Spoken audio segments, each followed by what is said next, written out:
I.S.U.P.K presents the Lord's 57th Annual Passover, April 4th, 2026 in Houston, Texas. You do not want to miss this one, Israel. Shalom.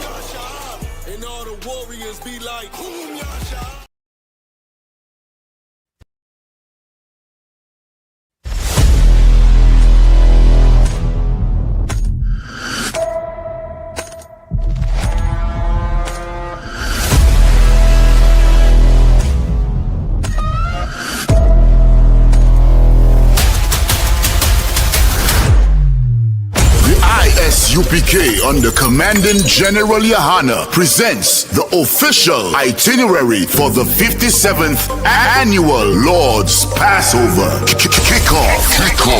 Wednesday, April 1st, the lamb slaughter from 11 a.m. Followed by fun and games, basketball, three-point shootout. Can you hit the target in the archery competition? Then let's gather together ourselves and eat some lamb.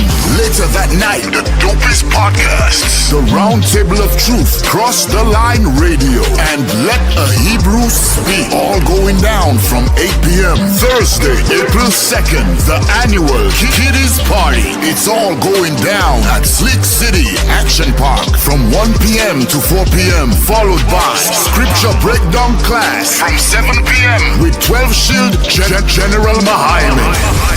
Friday, April 3rd from 8 p.m. the all-black party. You know how we get down. It's all going down at the BH Ranch, Houston, Texas. Saturday from 1 to 4 p.m. we will be hosting a brunch. Then the moment we've been waiting for all year, from 5 p.m. sharp, April 4th, the Lord's 57th Annual Passover, followed by the Feast of Unleavened Bread. Sunday, April 5th from 7 p.m. The Passover and Feast of Unleavened Bread goes hand in hand, so don't miss it.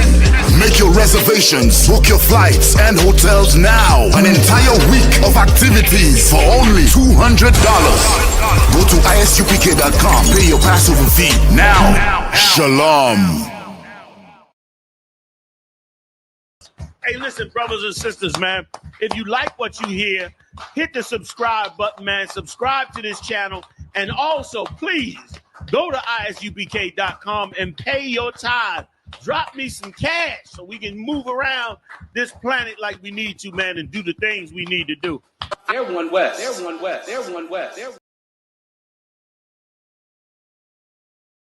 Shalom, Israel. It's that time again. The I.S.U.P.K under Commanding General Yahanna presents the Lord's 57th Annual Passover. That's right, the Lord's 57th Annual Passover, April 4th, 2026 in Houston, Texas. All black Hispanics and Native Americans are commanded to observe the Lord's Passover. This will be the biggest Passover to date. You do not want to miss this. Fresh lamb, fresh wine, and bitter herbs as commanded by the Most High. Only $200 per person ages 17 and up. The biggest event of the year. There is only one Passover, and it's under Commanding General Yahanna. See you there, Israel. Shalom. Nobody else there to compare to. Train for war, men of war, and warlike apparel. Prefer our leaders, can't get between us. Watch where you stepping. Hey, listen, brothers and sisters, man, if you like what you hear, hit the subscribe button, man. Subscribe to this channel. And also, please, go to ISUPK.com and pay your tithe. Drop me some cash so we can move around this planet like we need to, man, and do the things we need to do. Everyone west.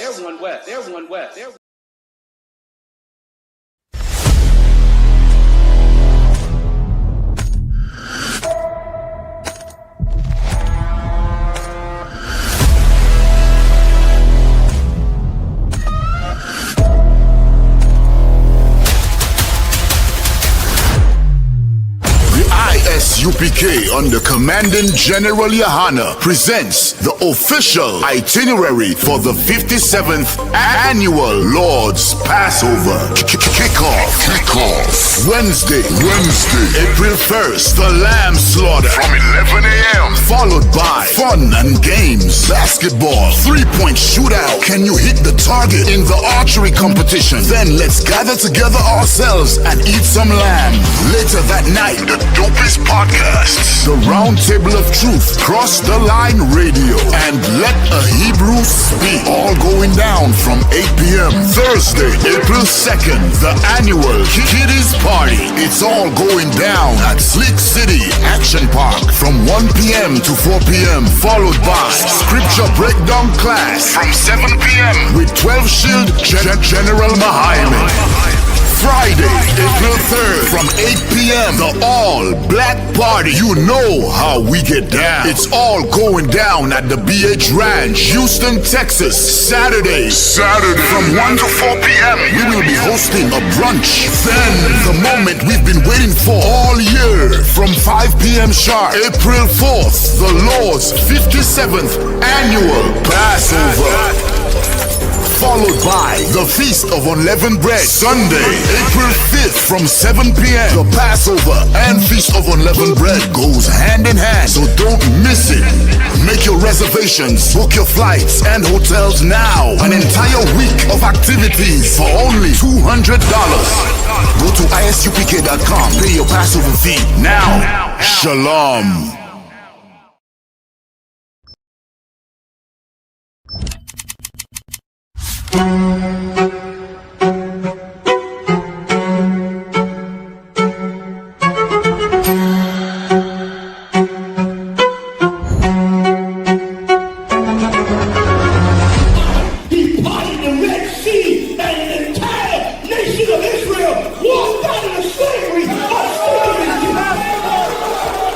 The I.S.U.P.K presents the Lord's 57th Annual Passover, April 4th, 2026 in Houston, Texas. You do not want to miss this one, Israel. Shalom.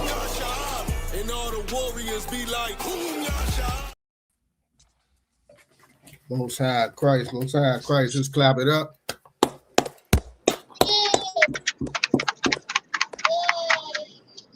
We're the I.S.U.P.K out of 1 West 125th Street, Harlem, New York, under Commanding General Yahanna.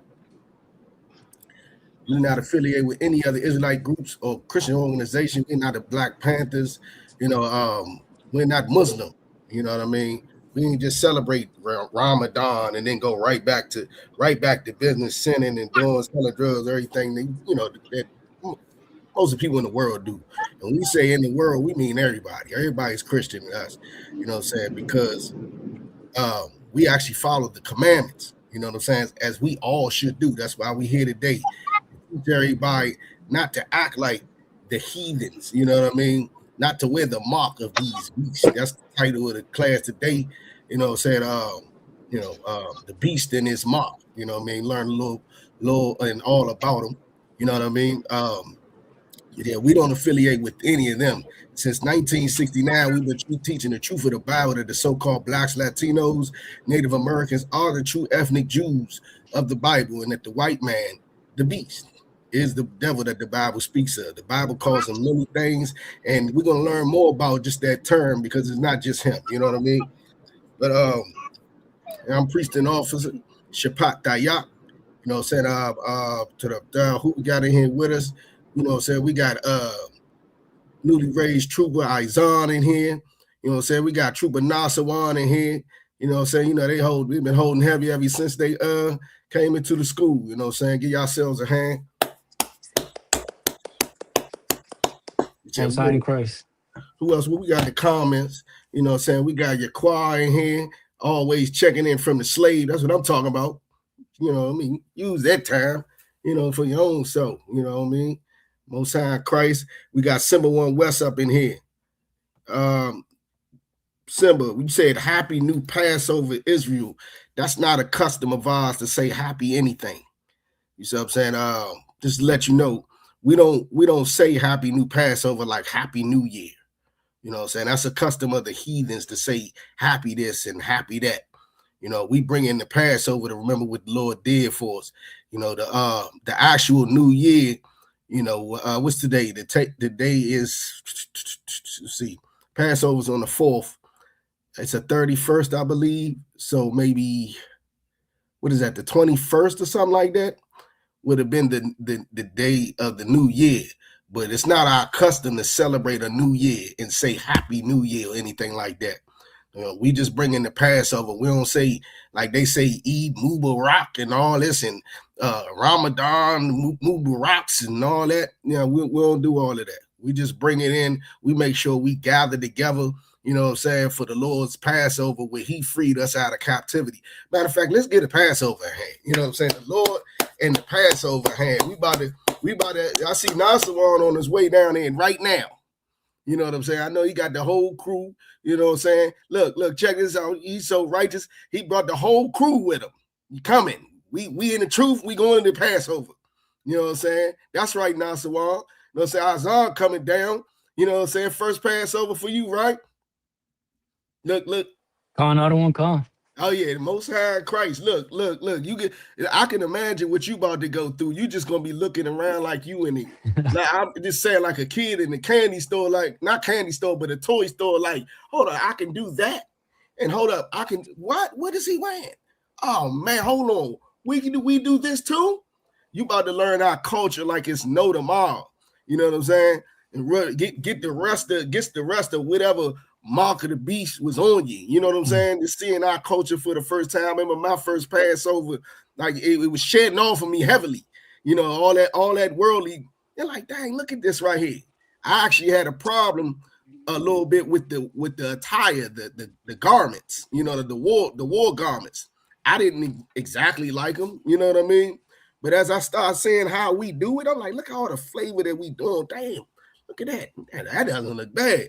And, you know, it put me right in the spirit of it. You know what I'm saying? So Most High Christ for this Passover coming up. That's not something we say happy new to, you know what I'm saying? But just, you know, make sure you gather with us. Glad you're here with us right now, Simba. You know what I mean? Now we do. Anybody else coming here?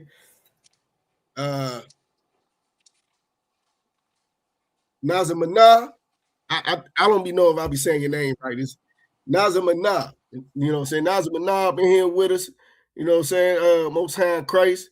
So we're gonna get to it though. Let's get straight to the what's name. The title of the class is, you know, the beast and his mark. You know what I mean? So we're gonna find out, first of all, we got to find out who is the beast according to the Bible. You know what I'm saying? You got to always do it according to the Bible. When I talk about stuff with a lot of people, you know, they get to speaking off of how they feel. It's not how you feel. It's according to the Bible. You know what I mean? Because it has to be a standard. If it wasn't a set standard that you have to go off, like everybody would go off their own standard. And believe me, it is billions and billions of child abuse lawsuits out there. So there's billions of people who would go off a standard of they like to mess with children. We can't go off of that. You know what I'm saying? So you got to have a standard. In the Bible, you cannot mess with children.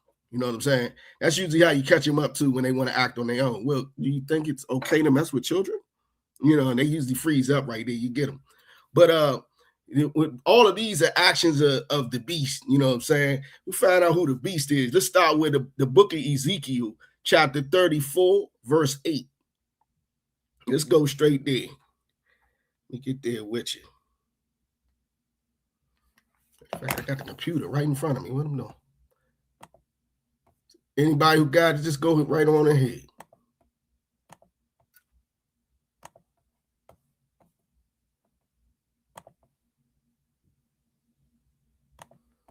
Let me split my screen. Ezekiel, chapter 34, verse 8. As I live, saith the Lord God, surely because my flock became a prey, and my flock became meat to every beast of the field. Right. So this is the Lord speaking. This is the Lord speaking right here, right? And the Lord say, because my flock. So the Lord, The Lord has when he refers to his flock, does anybody know what he means by his flock? You can say it literally, or the example he's given. I'd prefer both. If you answer it, what is he speaking on? You got that, Nasser? I'm a con, sir. His flock is the lost sheep in Israel. Right. So the Lord has a chosen people. Yeah, you go, Kai Bob, his people Israel. Also, he's referring to them as sheep. You know what I'm saying? Christ said the lost sheep of Israel. You know what I mean? The Lord calls his chosen people sheep. Because why would he call them sheep? Does anybody know? Why does he call Israel sheep? Blacks, Latinos, Native Americans. Anybody know? That's right, Nazamana. I'm getting better at the name. Israel being his sheep, his people. That's correct.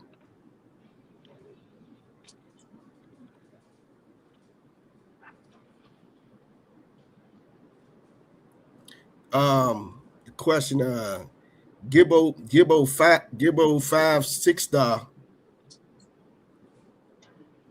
What do you think of faithful to God saying we are not Israelites? That devil.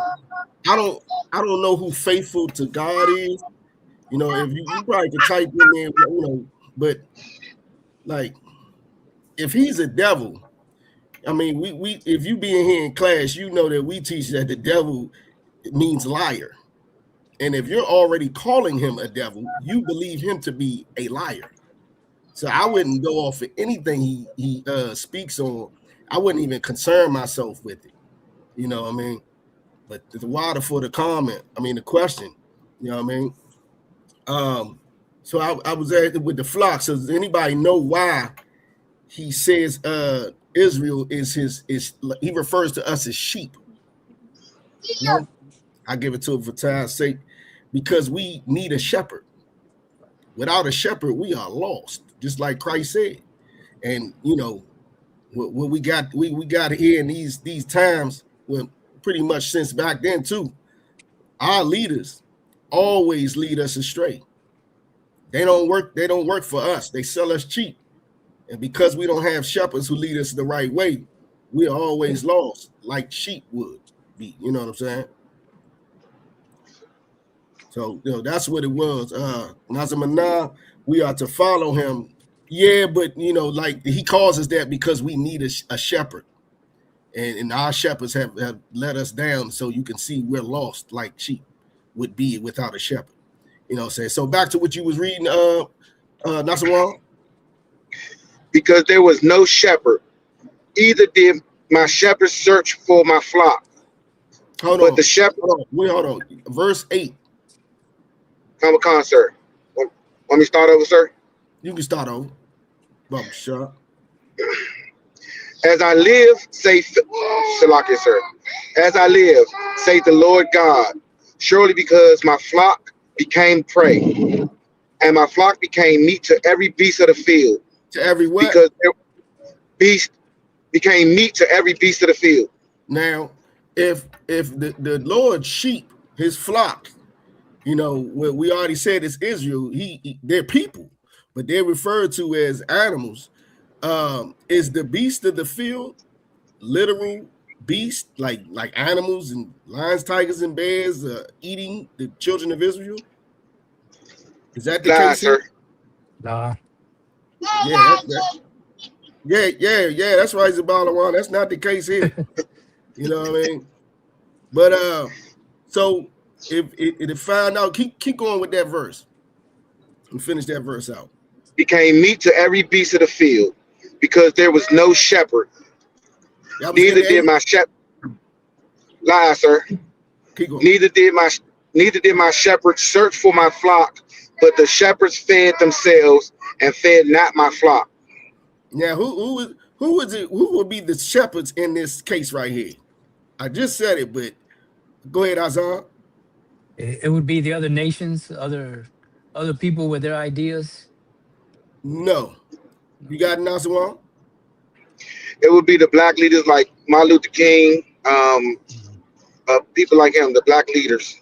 Yeah, it would be black and Latino leaders. That's what it would be. You know what I'm saying? The shepherds who were supposed to lead us the right way, but instead they feed themselves. You see what I'm saying? Now, so now we getting devoured by the beast of the field, which we asked was that literal lions and tigers and bears, and you know it responded no, but let's find out for sure, right? You got something, Nasawan?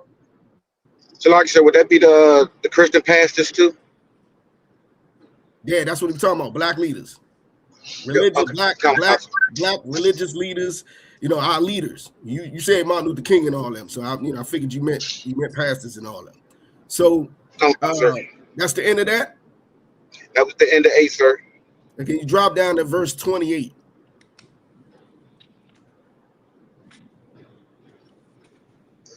Ezekiel chapter 34, verse 28.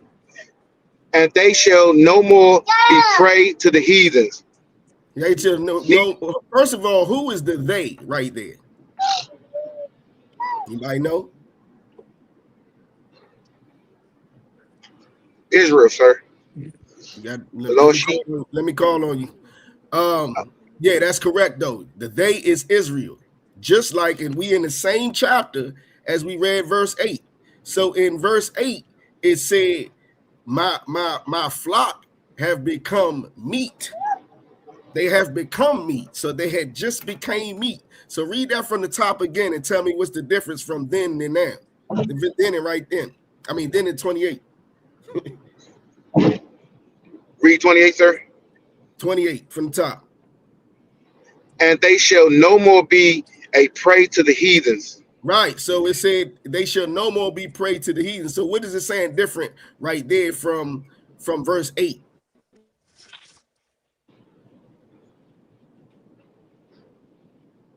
You don't notice it? All right, so I'm gonna say again in verse 8, it said, you got it, Azan? Is it yes, is it because we turned to the Lord, or we found our shepherd in this part? No, I'm not asking that. I'm not asking that.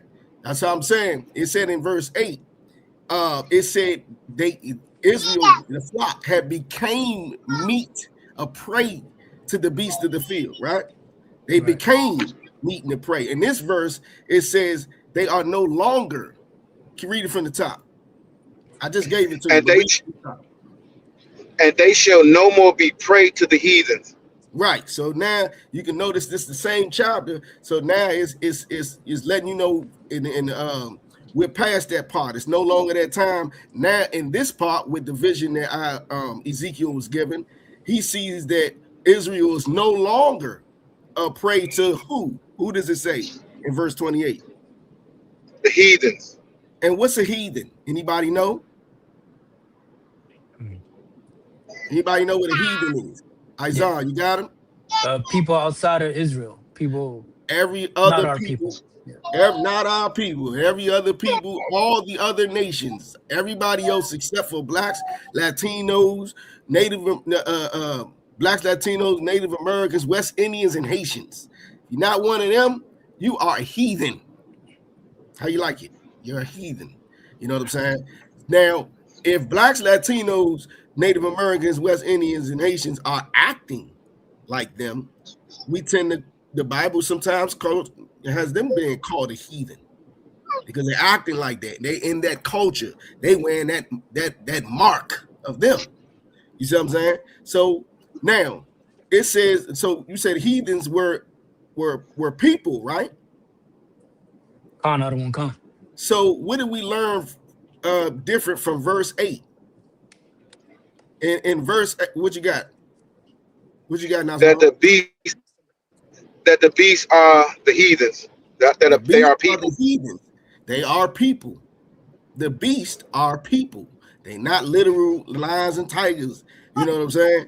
So is that the end of that? Is that the end of that verse right there? Lie, sir. All right, let me verse it up. Neither shall the beast of the land devour them, but they shall dwell safely, and none shall make them afraid. It sounds like the Lord once again has delivered us. You know what I'm saying? Ezekiel has seen it all. He's seen us being a prey to these heathens, these other nations, and then it came to the point where now he done seen us being delivered from them. You know what I'm saying? But the whole point being, the beast are people, right? You got all kinds of examples of that. Give me Isaiah 56, verse 8.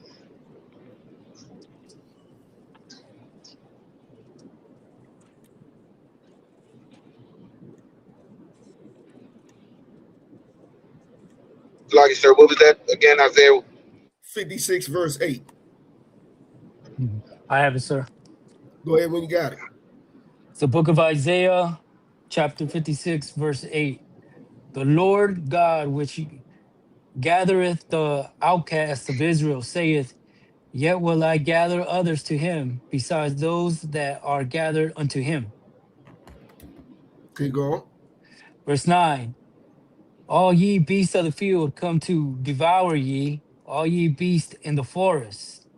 Verse 10. His watchman. Right here, right? Let's go back to verse 8. So the Lord gathered all the outcasts of Israel. Now notice it said outcasts. Now, does it sound like they're following what the Lord is talking about? Nah, sir. It doesn't sound like it. You know what I'm saying? So he gathered all them together, and then it says, I'll gather others on to him. You know what I mean? Like I'll give you an example of it today. Hold up. Read verse 9 again before I say that. Book of Isaiah, chapter 56, verse 9. All ye beasts of the field come to devour ye, all ye beasts in the forest. Right, because the Lord refers to these heathens as beasts. Beast of the wilderness, beast of the field, beast of the forest.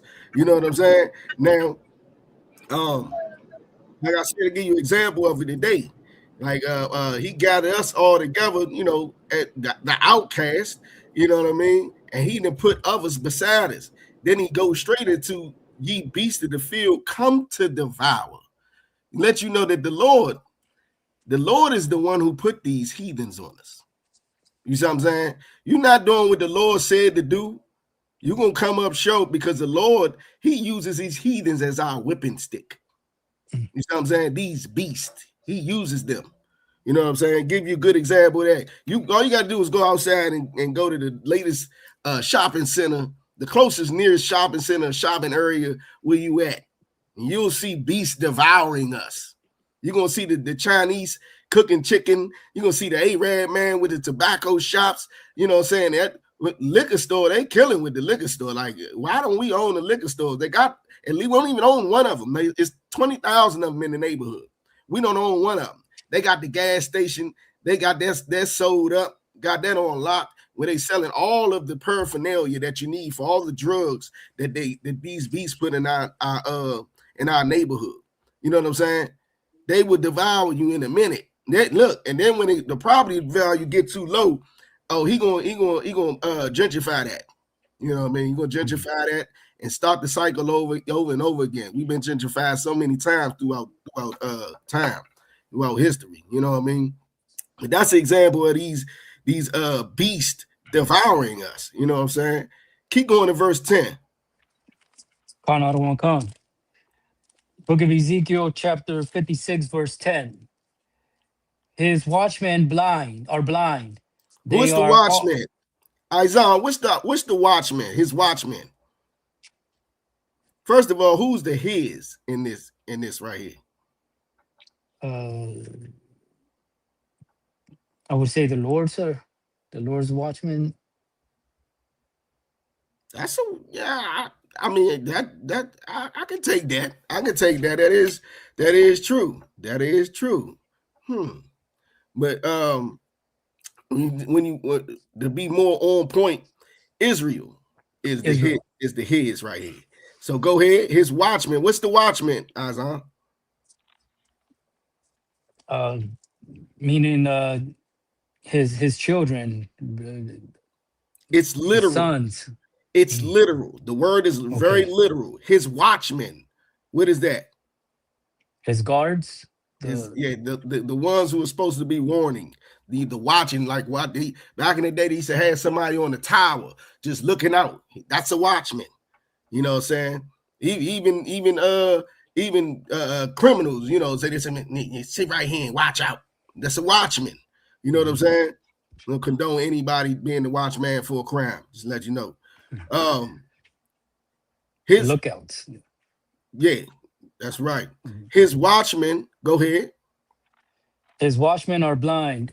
They are all ignorant. They are all dumb dogs. They So cannot bark. what would that mean? What would that mean? Something about they all dumb dogs. Anybody? Means they're mute. Like they don't say anything. Yeah, and what's the dog? What is a dog for? For warning. Right. So they don't even warn. They don't never say nothing. They supposed to be watching over Israel, right?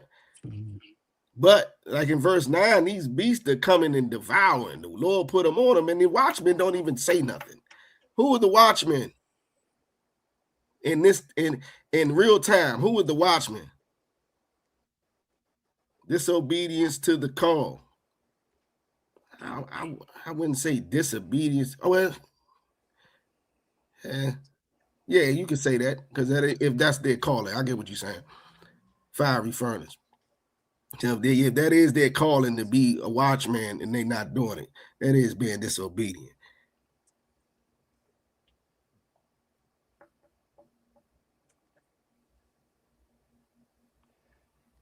Salaki, sir, would it mean that they Georgiana Williams, you said I should look up the definition for heathen. In the Blue Letter Bible, it's people other than matter of fact, anybody got the Zondervan? Nasawan? Nah, I got your Zondervan, damn it. No, I gave it to you last night. You got your Zondervan on you? Salaki, sir, it's in the trunk. It's in the suitcase in the trunk. No sweat.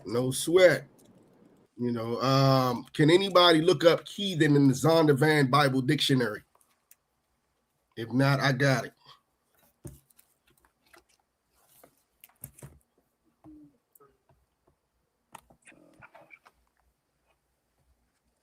It's not Salaki, sir. I got a Bible dictionary. It's not a Zondervan though, but I can see if you like. What you got? Let me hear it.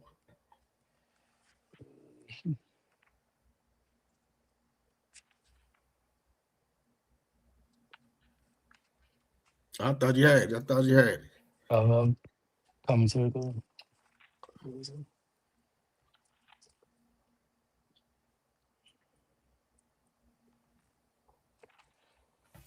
me go to it. You got to be quick on that draw. You might be at camp. We might be in the middle of a battle. Matter of fact, this is a battle right now. Georgiana Williams is contesting. You're supposed to be quick on that draw. Sir. Now, you just getting in the game, but let you know you got to be quick on that. You know what I'm saying?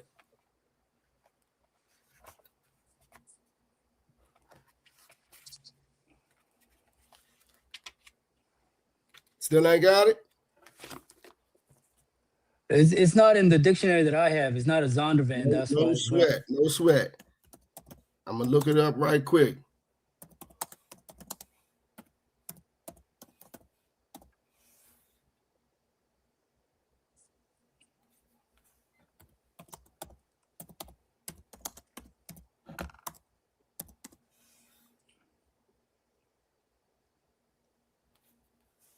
Make me spell the whole thing out. Here we go. Boom. Boom. Heathen in the Zondervan Bible Dictionary. Is they gonna give it to me? Come on.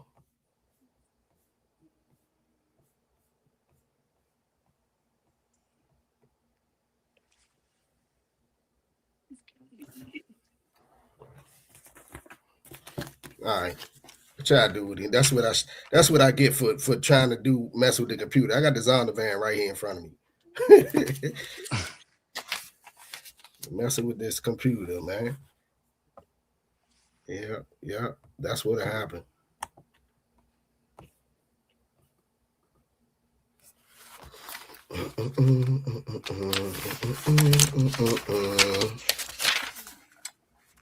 See, what you doing right now, Georgiana, is okay, no contestant, most high in Christ.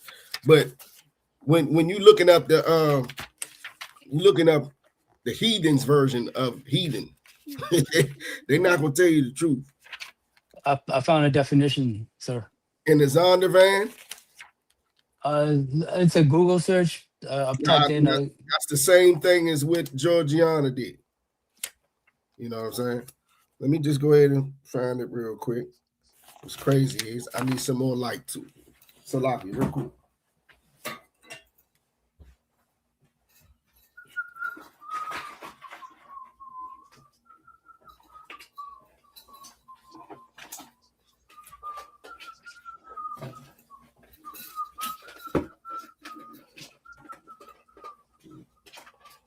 Salakia, sir.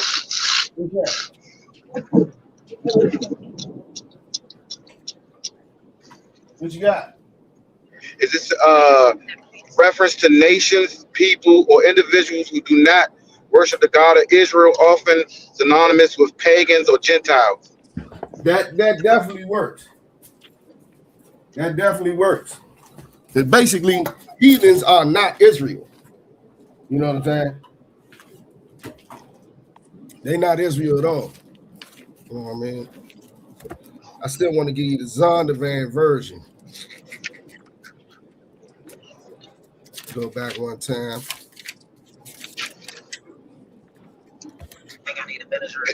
Salakia, sir. And it says non-Israelite nations. Correct. That's exactly what it is. You know what I mean? Well, I'm talking about our Zon. It's taking me a minute to find it. Come on. Yeah, that's here's the word. Here we go. Heathen. All right. Heathen. In the Zondervan Bible Dictionary. Usually used for non-Israelite people, and thus the meaning of Gentiles. So that's the same thing as a Gentile. You know what I'm saying? Now, what I said earlier in the class, if you acting like a heathen, you know what I mean? If you acting like a heathen, you can be called one. But a heathen is the other nations. It's not God's flock that he was talking about in Genesis 34. You know what I mean? So back to what we were saying, I just wanted to bring that out. The water to both of y'all for bringing those out. Georgiana, I don't know what you meant to say. You know what I mean? But probably just put it in there next time because I thought you was contesting. Salakia. Shalom Shukta. I'm in the middle of class. What you got?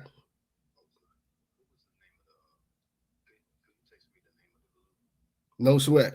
Shalom, Lord Christ. Salaki for that one. About to say, so right back to what we was doing. We was at Isaiah 56. We read that already down to 10, I believe. Right. You finished that verse? Khan out of one Khan. Well, I think there was a bit more. Yeah, can you finish that verse? Khan out of one Khan. Book of Isaiah, chapter 56, verse 10. I'll start from the top, sir. Now, only listen. Look, check it out. Just go ahead and finish where you was at. It's Okay. nothing wrong to start from the top, but to get you ready for camp, when somebody needs you to read from where they stopped at, start right there. Khan out of one Khan. Start off where you stopped at. Sleeping, lying down, loving to slumber. That's right. That's right. They cannot bark. They ain't even trying to. You know what I mean? They chilling.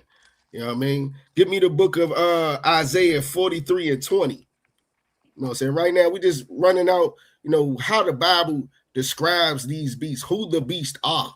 You know what I'm saying? Because that's important. You got a lot of people running around here talking about the mark of the beast is the chip. How is that? How is the mark of the beast the chip? You know what I mean? Come on now. what are you referring to as the beast then? Right. But somebody read that when you got it. Isaiah 43 and 20. Isaiah 43 and 20. The beasts of the field shall honor me, the dragons and the owls, because I give water to the wilderness, the rivers to the desert, to give drinks to my people, my chosen. All right, hold on real quick. We'll get with you. And once again, we talking about the beast, right? Shall honor me. Go up to verse 19. Verse 19. Behold, I will do a new thing. Now it shall spring forth. Shall ye not know it? I will even make a way in the wilderness and the rivers in the desert. 20. The beasts of the field shall honor me, the dragons and the owls, because I gave Salaki, sir, because I give water and drink to my people, my chosen. Right. In verse 18, he talking about remember not the former things, neither consider the things of old. You know what I'm saying? He talking about the ways of the matter of fact, just read 18 real quick. I'm gonna just cap off on all three of those. Isaiah 43, verse 18. Remember ye not the former things, neither consider the things of old. Right. Talking about the old ways, like you come in this school right here, you know what I'm saying? Remember not your old ways, your former things, and the things are old. You really don't even want to glorify all the nonsense that you used to do. You know what I'm saying? If you don't glorify it, you should hate it. You know what I'm saying? If you used to smoke weed, that smell should get on your nerves. It should stink by now. You know what I'm saying? If anything that you used to do, that you should forget about that. Now that person is gone. You know what I mean? When you come in this school right here. So if you do have afflictions and you want to get rid of them, you want to be a new person, start something new, like that New Year's resolution that you were supposed to keep up with. You want to keep up with your resolutions, coming in I.S.U.P.K. And listen, you won't have to make resolutions because you'll already be shaping yourself. And once you get there, it's no going back. Like we keep doing every year, New Year's, every year we making the same resolutions. You know what I mean? But them old things, you know what I'm saying? The Lord is shaping something new. You know what I'm saying? The kingdom right here, boom. You know what I'm saying? Lord is shaping something new. And in this kingdom, you know, so start verse 20 again. Isaiah 43, verse 20.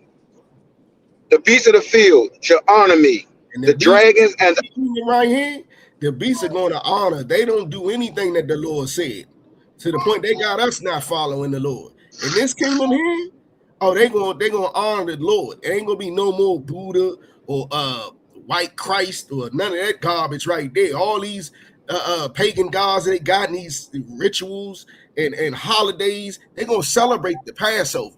They're gonna honor the Lord. Go ahead. The dragons and the owls, because I give water to the wilderness and rivers to the waters be. What would waters be in the wild in the wilderness? River to the desert. If you put a river out of nowhere flowing in the desert, what would happen? What would the water bring?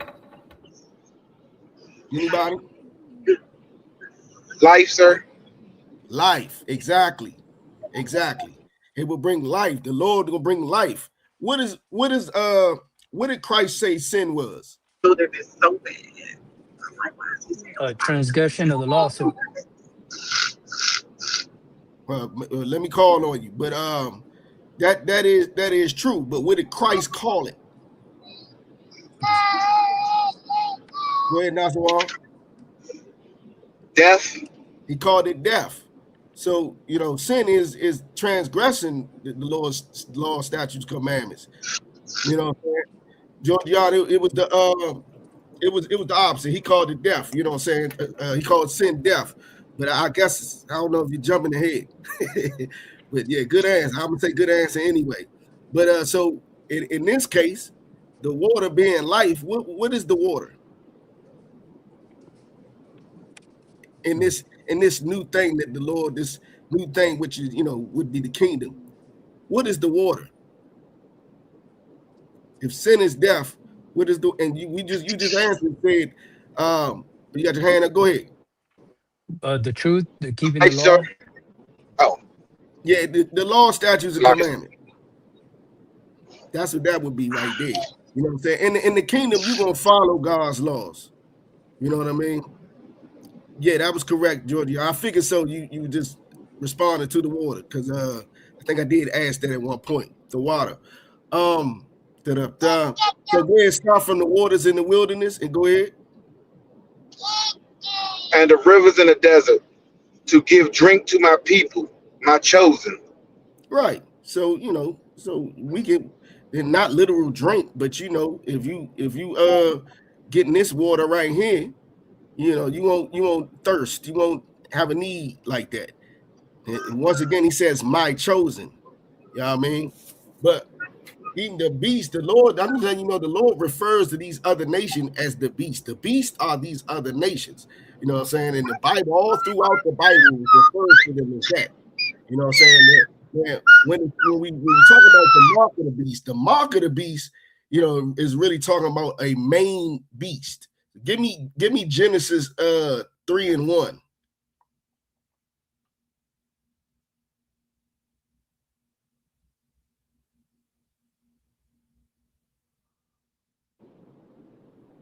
Fiery furnace. I get your answer. Your answer is correct. You know what I'm saying? Saying the living word. I guess you can say that, but it kind of sounds kind of Christian-y. You know what I'm saying? It's just law, statutes, and commandments. Just leave it that way. Because when he usually says all of that, he doesn't say the living word. He say the law, statutes, commandments, judgments. You know what I mean? Like that. But in here, we try to not say things kind of Christian-y. You know what I'm saying? To help shake that off. That's what part of this class is about. But that was a correct answer. You know what I'm saying? The water. Anybody got that? I got it. So the book of Genesis, chapter 3, verse 1. Now the serpent was the more subtle than any beast of the field. So the serpent is saying two things about the serpent right here. What's the first thing it's saying about the serpent? Anybody know? You got Nasser? Make sure and let me call on you, Azam. I can see you right there. What is it? Would it be like slick or what did it say in the Bible? subtle. Subtle. And subtle means Kayabaf already got it, sneaky. You said slick. You know what I'm saying? So yeah, that's the first thing it's saying about the serpent. So what was the second thing it said about the serpent in that one sentence?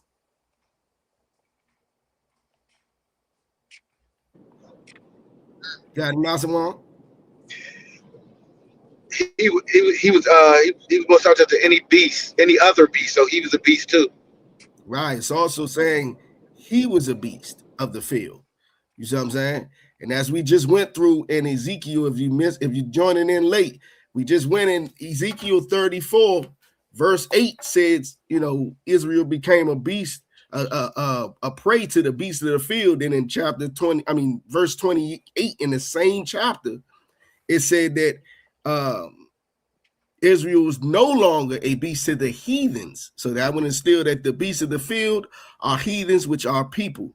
So now that we at Genesis, we're talking about that serpent. Everybody knows the serpent. Oh no, he was in the garden. You know what I mean? That guy.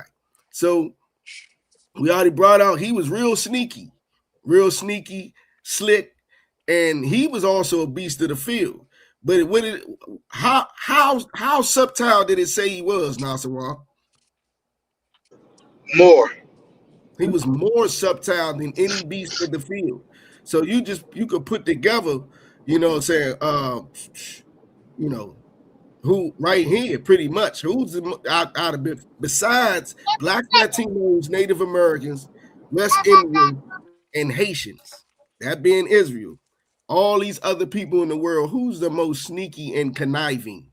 and slick. Isaiah, The white man. the white man. Go ahead and finish it on out. Go ahead. You sound like you wanted to say it. Go ahead. The white man's the devil. The That's Bible right. speaks of. I heard it was right good. Look, you said it like you cut your energy off right there. You know what I'm saying? Like, go ahead and let it flow. Go ahead and let it flow. The devil. Yes. You know what I'm saying? Woo. I feel good just hearing it. But yeah, so right here, we're gonna finish that verse out. But right here, it's letting you know who was the most subtle, the most sneaky, the worst one of those beasts right there. Bama made was all in the garden. You know what I mean? All in the garden. And when it's speaking of the garden is basically saying like the best part of the world. That's what it means by the garden. Eden is another word for earth. You see what I'm saying? The whole earth is Eden. The Garden of Eden would be the best part of it. And that right there, if you go by the rivers that surrounded the garden in multiple books in the Bible, in Genesis, you know what I'm saying, a few books in the Bible say something. But about the rivers. But those rivers are surrounding the Middle East. The Middle East, our homeland, Jerusalem. You know what I'm saying? That is the best spot on the earth, basically what it's saying when it says the Garden of Eden. You know what I'm saying? Yeah, the serpent was up in there. You know what I mean? If I could go ahead and finish that verse out real quick. And he said unto the woman, yeah, hath God said ye shall not eat of every tree of the garden? Verse 2. And the woman said unto the serpent, we may eat of the fruit of the trees of the garden. Verse 3. But of the fruit of the tree which is in the midst of the garden, God hath said, ye shall not eat of it, neither shall ye touch it, lest ye die. Right. And what is death again? Sin. Right. So, in a nutshell, you know what I'm saying? I would have to pull more scripture to show you, but the trees in the garden, it's like we talk like that today. The trees, like your family tree, like these were other nations and their cultures. You know what I'm saying? Like when it says Adam and Eve covered themselves with the leaves of the trees. You know what I'm saying? They were covering themselves in another culture of the heathens. You see what I'm saying? Like, give you an example. What's another example? Oh yeah, okay, yeah. We just supposedly just seen them celebrating Ramadan. The streets of Philly, the streets of Chicago, New Jersey got a big black I would say black American community of black Muslims. You know what I mean? That would be covering yourself with the leaves of the trees. You see what I'm saying? Just like your children. Your children come in the house wearing clothes you ain't never seen before, and you don't like them. Like, hold on, boy, them pants are too tight. You know what I mean? Or like, Sean, that girl, I can see your bottom. Your bottom's hanging out. You know what I mean? Coming in and you looking at them like, what do you have on? What are you talking about? What are these words that you are saying? You know what I'm saying? You look at that in sense of how the Lord looked at Adam and Eve when he saw them covered with the culture of these heathens. You see what I'm saying? But back to it, that serpent, he was definitely the beast, and he was definitely the beast that we need to be talking about right here. He's that serpent that's all through that was all through this drink that basically started off, got God's chosen to not do what the Lord said. You know what I mean? And like I said, experience death, it didn't mean like literal. It's, the sin is death. So you'll end up dying from something that's not natural. You know what I mean? Give me the book of Job, chapter 9, verse 24. Because the Bible calls these all different types of things. You know what I mean? Shalom, Gary Owen. You know what I'm saying? Shalom, just starting paint. Yazo, Yaz 08. We got Officer Kagar Moth up in here. Adolphus Last up in here. Let's see if anybody else came up in here. Shalom to all of y'all. What you got? Anybody got it? Khan. This is the book of Job, chapter 9, verse 24. The earth is given into the hand of the wicked.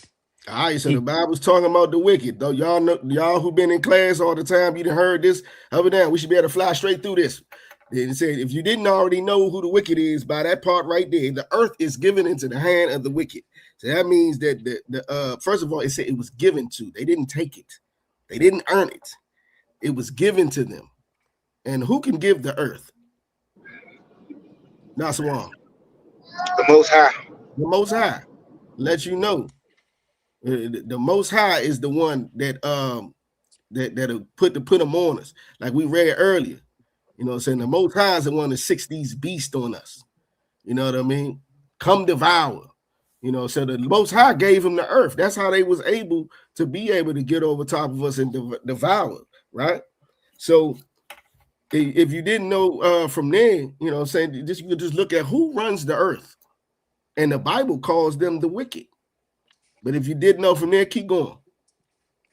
He covereth the faces of the judges thereof. Right. He covered the faces of the judges thereof. You know what I'm saying? So if you wanted to know who the wicked is, you just had to see who covered up the judges' faces. Who were the judges? Anybody know? First of all, you have to have, what do you have to have to be a judge? In this world, in any way. What do you have to be a judge?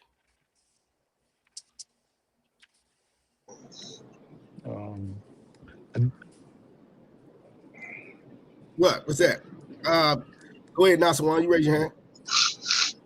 Shalaki, sir. Is it laws? Yeah, the law. You have to be proficient in the law. You got to know the law. You know, a scholar in the law. You know what I'm saying? But so who? If you got the law, what law are we talking about here in the Bible? What law are we talking about in the Bible when referring to the law? Go ahead, Nasawan. Statutes and commandments, God laws. God's law. Hey, Isaiah, give me the book of Psalms, chapter 147, verse 19. That's right, Kai Bob, the Lord's law. Most High, Adolphus. That's right.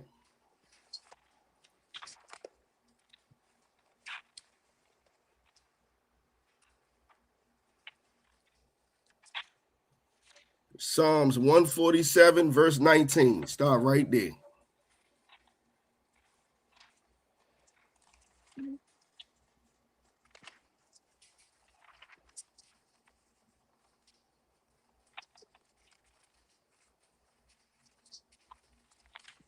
All right. Yeah, we looking at who the judges are. You know what I mean? And this is proof of who the judges would be. You gotta have the Lord's law to be a judge. Go ahead, you got it. Khan. The book of Psalms, chapter 147, verse 19. He showeth his word unto Jacob. Who he showing to? Jacob. But who was Jacob? Jacob was the forefather, the progenitor of blacks, Latinos, Native Americans, West Indians, and Haitians. You see what I'm saying? I need like to get specific, so we don't leave nobody out.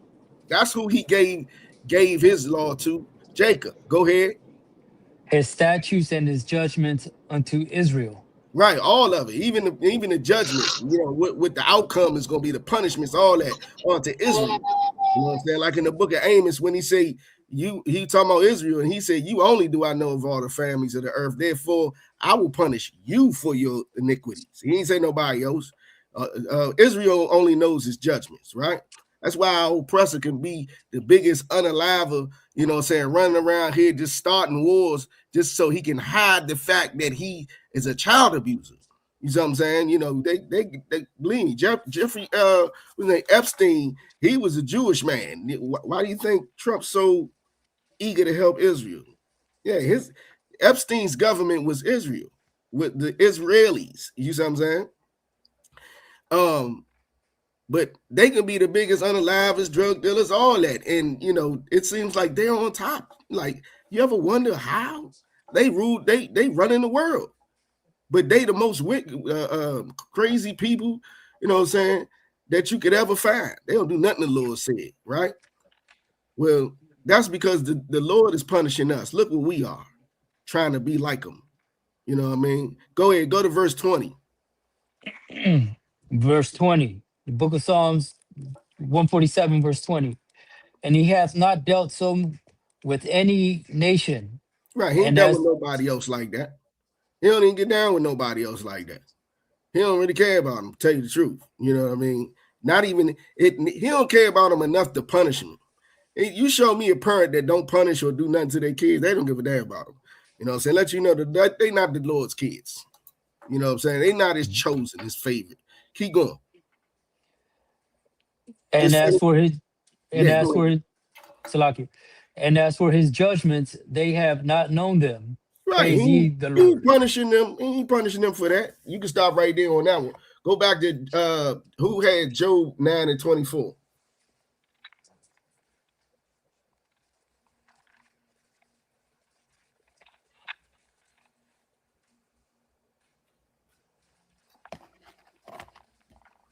Who was reading Job 9:20? That was you? Isaiah, that was you? I think so, sir. Let me All right, so this is what you need to do. Whenever you are reading and somebody says hold something or go here, and you were just reading, hold where you were reading at. You got to always act like you in a battle in camp, and you got to be ready to pull your sword out and be right there with the man who's cutting. He's cutting. You should be cutting. You see what I'm saying? Keep your finger right there. So when I say go back, even if you know I was going back, you ready to go right back. Boom. So go ahead when you got it. The book of Job, chapter 9, verse 24. The earth is given into the hand of the wicked. He covereth the faces of the judges thereof. All right, now, so I can't pull up a picture, but if you were to Google, matter of fact, so it said he gave it to Jacob. So that's Israel, right? Israel, the judges. Who would be the top judge of all Israel? Naswan. Yahweh. You know what I'm saying? Christ. For those who don't know who Yahweh, that's Christ's real name in the Hebrew, in the ancient Hebrew. Yahweh. He will be the ultimate judge, right? So, you know what I'm saying, under the Most High, of course. You know what I'm saying? But it says that the wicked covered the faces of the judges. Let's just use him as example as being the ultimate judge under the Most High. If you were to Google Jesus Christ right now, what would he look like? That's right, Adolphus.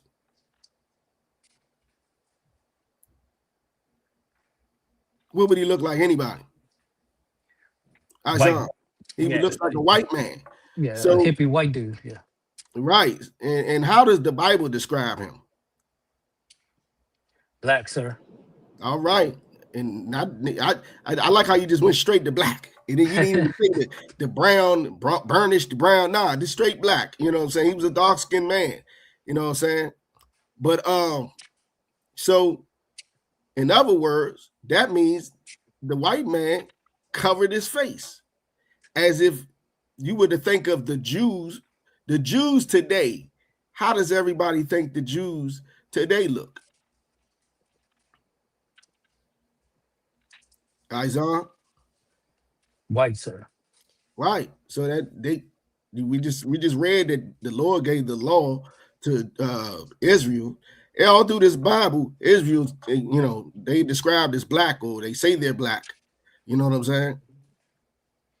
So that would instill that the judges are Israel. The real judges are black.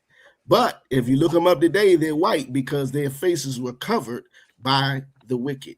So the Bible is calling that beast that we just talked about, who was called the serpent. He's one of the beasts. They also call him the wicked. You know what I'm saying? The Bible got all types of things for him. Nasawal, give me Isaiah 14 and 12. Shalom, sis. Nashama.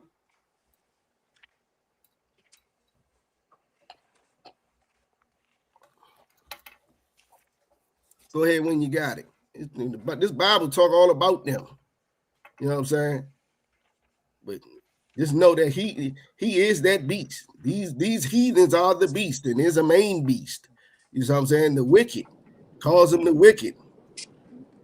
Truthfully, our oppressor got all types of names he's been called in this Bible. Go ahead. The book of Isaiah, chapter 14, verse 12. How art thou fallen from heaven, O Lucifer, son of the morning? Here we go. Here we go. Lucifer. Who's Lucifer? Anybody know who Lucifer is? Most Christians know. You got eyes on? He was the king of Babylon. No, that is incorrect. That is incorrect. That's kind of a shock. You know, so but I'm proud of you because it sounds like you never went to church. Somebody went to church, you know it quickly. Anybody else? Who's Lucifer? You got Naswan? Well, the church says the devil. Right. So does Simba one West. You know what I'm saying? Both of y'all are correct. You know what I'm saying? The devil. Kanye Bob got it as well. Lucifer would be the devil, right?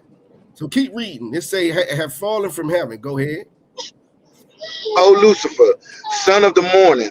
Yeah, how art thou? Shines brighter than anything, like the sun in the morning. Keep going.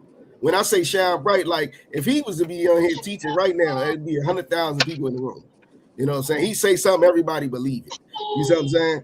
Like whatever he's involved in, they want to be in it. Like he shines bright. You know what I'm saying? Georgiana, we are not talking about fallen angels. According to the Bible, where did you get fallen angels for? Pull that precept. Georgiana. According to the Bible, there are no fallen angels.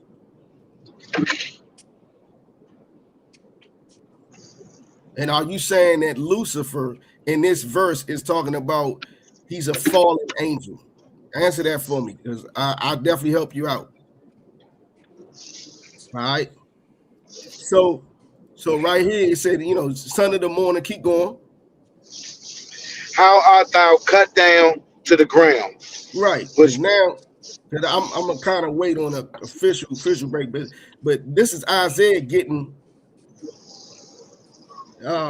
this is Isaiah getting a vision of the future, and in his vision, he's seeing Lucifer, the devil. You know what I mean? And his state that he's in this vision, right? And he's saying like, how is I cut down from the heavens? You know what I'm saying? He was made as an angel. Lucifer? Are you saying Lucifer was an angel?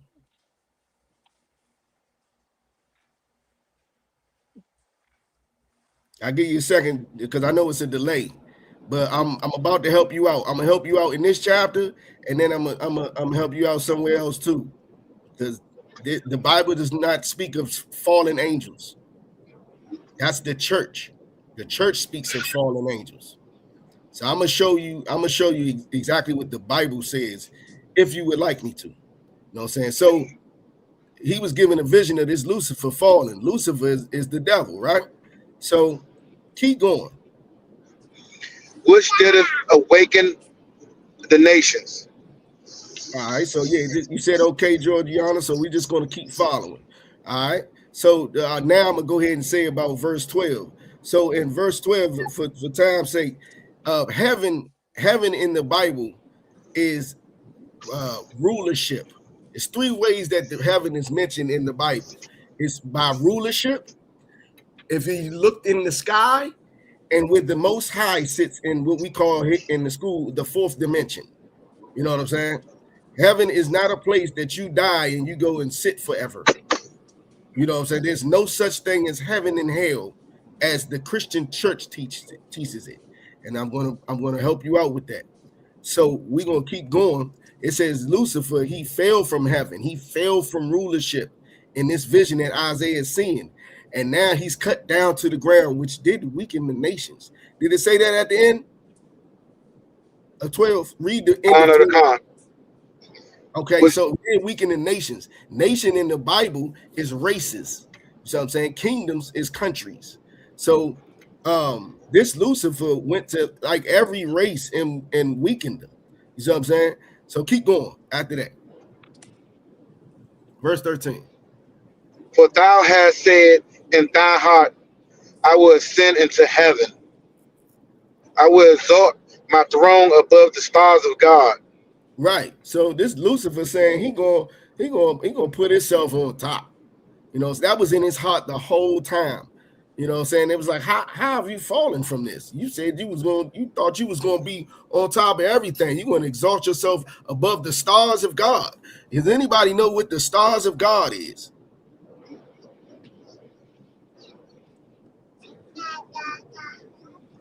Knock yourself out if you know it. We're trying to flow through this class. No? Anybody? Okay. Well, all right, we talking about the stars of God. What's the stars of the NBA? You got it right, Adolphus last. Israel. But I'm gonna cut it short, just go straight to it, right? The stars of God is Israel. Just like in the NBA, the stars of the NBA, LeBron James and all that, they glorify the NBA. The stars of God glorify God. You know what I'm saying? That's the favorite, the Kaiboff, the children of God, Fat Jah, you know what I'm saying? Nashima, not the angels. And Nashima, you said could it be fell from a high position? That's exactly what falling from heaven is. So let's keep going. Go ahead. He said he's gonna sit above Israel. Who God's favorite, he's going to be above Israel, where all through the Bible God favors him and said Israel shall be on top. Where this Lucifer says I'm going to be on top. Keep going. Next verse. Sit also upon the You're breaking up. Say it one more time. Read it one more time. You broke up. I will sit. Isaiah, go ahead, grab it. Just till you get past that zone wherever you at, because you're breaking up. For thou hast said in thine heart, I will ascend. We on verse 14. 14. I will ascend above the heights of the clouds. I will be like the Most High. Yeah, he want to be like God. He want to tell you can unalive your babies. You know what I'm saying? He gonna tell you that you can go ahead and get smacked if you want to. You know what I'm saying? No, my bad, I'm using DC slang. You know what I'm saying? You can get high if you want to. You know what I'm saying? He want to tell you, he want to make it so you can do whatever you want. He want to be like the Most High. He want to be able to rule the entire world and all this, that, and the third. He want to call all the shots and act like he's the Most High. Keep going. Verse 15. Yet thou shalt be brought down to hell, to the sides of the pit. That's verse 14. That was the end of verse 14. What I read. I might have skipped something. Go back to 13 for me. I'm thinking I'm skipping something. Verse 13. For thou hast said in thine heart, I will ascend into heaven. Mm-hmm. I will exalt my throne above the stars of God. Mm-hmm. I will sit also upon the mountain of the congregation in the side of the north. That's what I was missing right there. So he said he also gonna sit in the side of the north among the congregation. What's the congregation? What is a congregation? The people of Israel, sir. Yeah, that would be the congregation, the Lord's congregation. He said he's gonna sit amongst them in the sides of the north. Anybody know where we are right now? Go ahead. On the sides of the north. And that would be known as America. What Babylon. part of America? What part of America? North America. North America. North America. Right. In the sides of the north. Now drop down to Isaiah. Drop down to verse 16. This is going to help you out. Georgiana, this is going to help you out right here. You said that Lucifer was an angel, right? He was an angel. Let me scroll up. I want to see exactly what you said.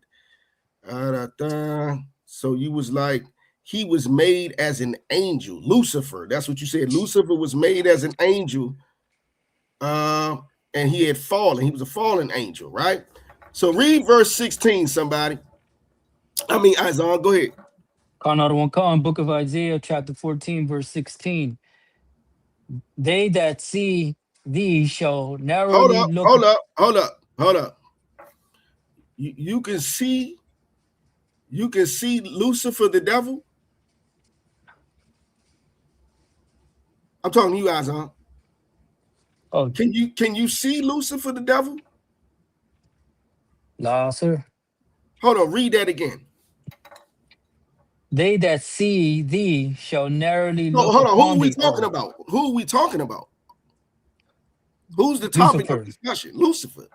So all of this is about Lucifer, right? Read that from the top again.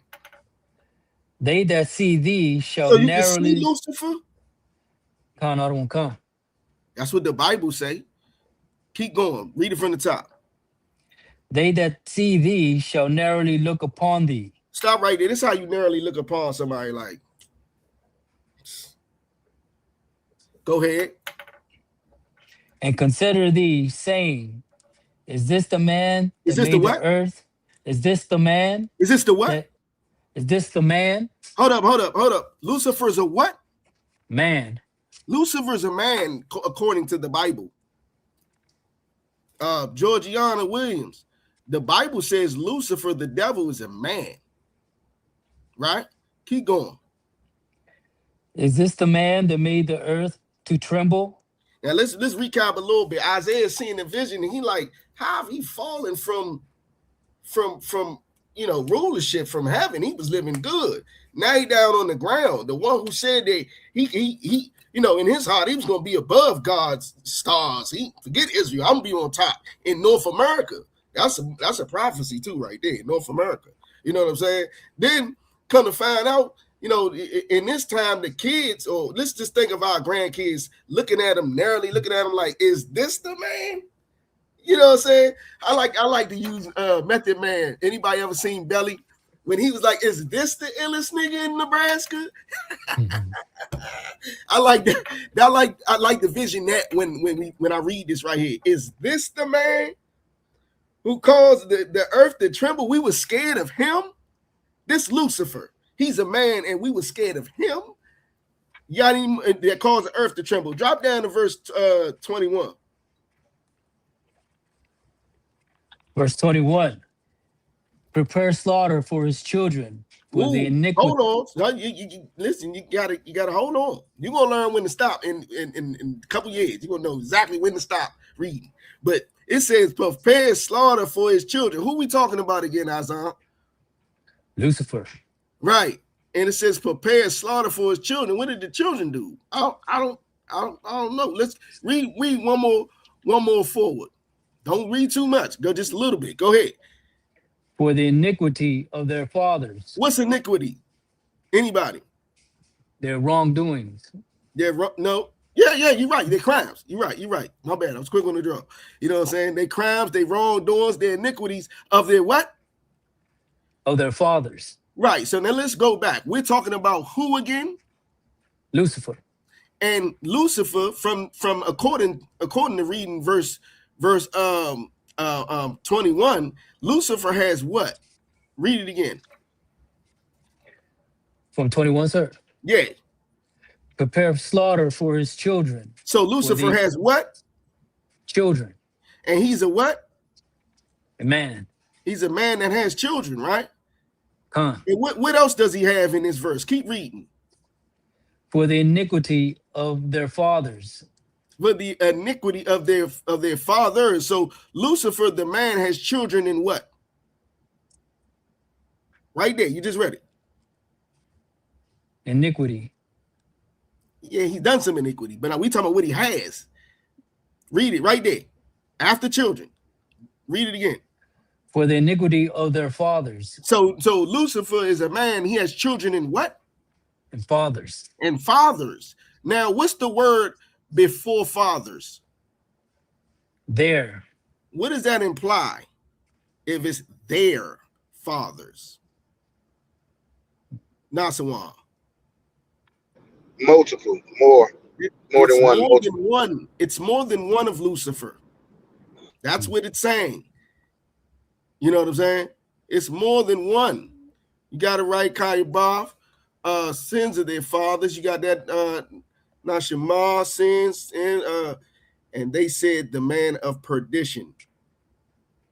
We getting it at Georgiana. Stay with me. So we got Lucifer. Let's run it down, Azar. So we talking about who again? Lucifer. And he's a what? A man. And he has what? Children. And fathers. What? And spell fathers. Fathers. And that the S means what? More than one. Plural. More than one. You know what I'm saying? It's more than one Lucifer. Keep going. That they do not rise nor possess the land. Because when they rise and possess the land, well, first of all, when it says that they not rise, it's going to be a time where you're going to have to go in a museum to see a white man. You see what I'm saying? It's going to be a time when you have to go into a museum to see a white man. They will not rise anymore. Like we keep coming back, as the Bible says. Reincarnation is what the Bible says. There is no heaven and hell, sis Georgiana. There's no heaven and hell. Reincarnation. But at this time, the Lord's saying you ain't gonna be rising no more, nor possess the land. Because when you possess the land, you beast. You know what I'm saying? Little kids can say they want to be whatever gender they want to be. People are messing with little kids. You see what I'm saying? Let's get back on that one, because there's a lot that Epstein Island and all that pizza they was eating is terrible. You know what I mean? Keep going. Nor will fill the face of the world with cities. Now, and you ain't gonna be in these cities no more. Keep going. Verse 22.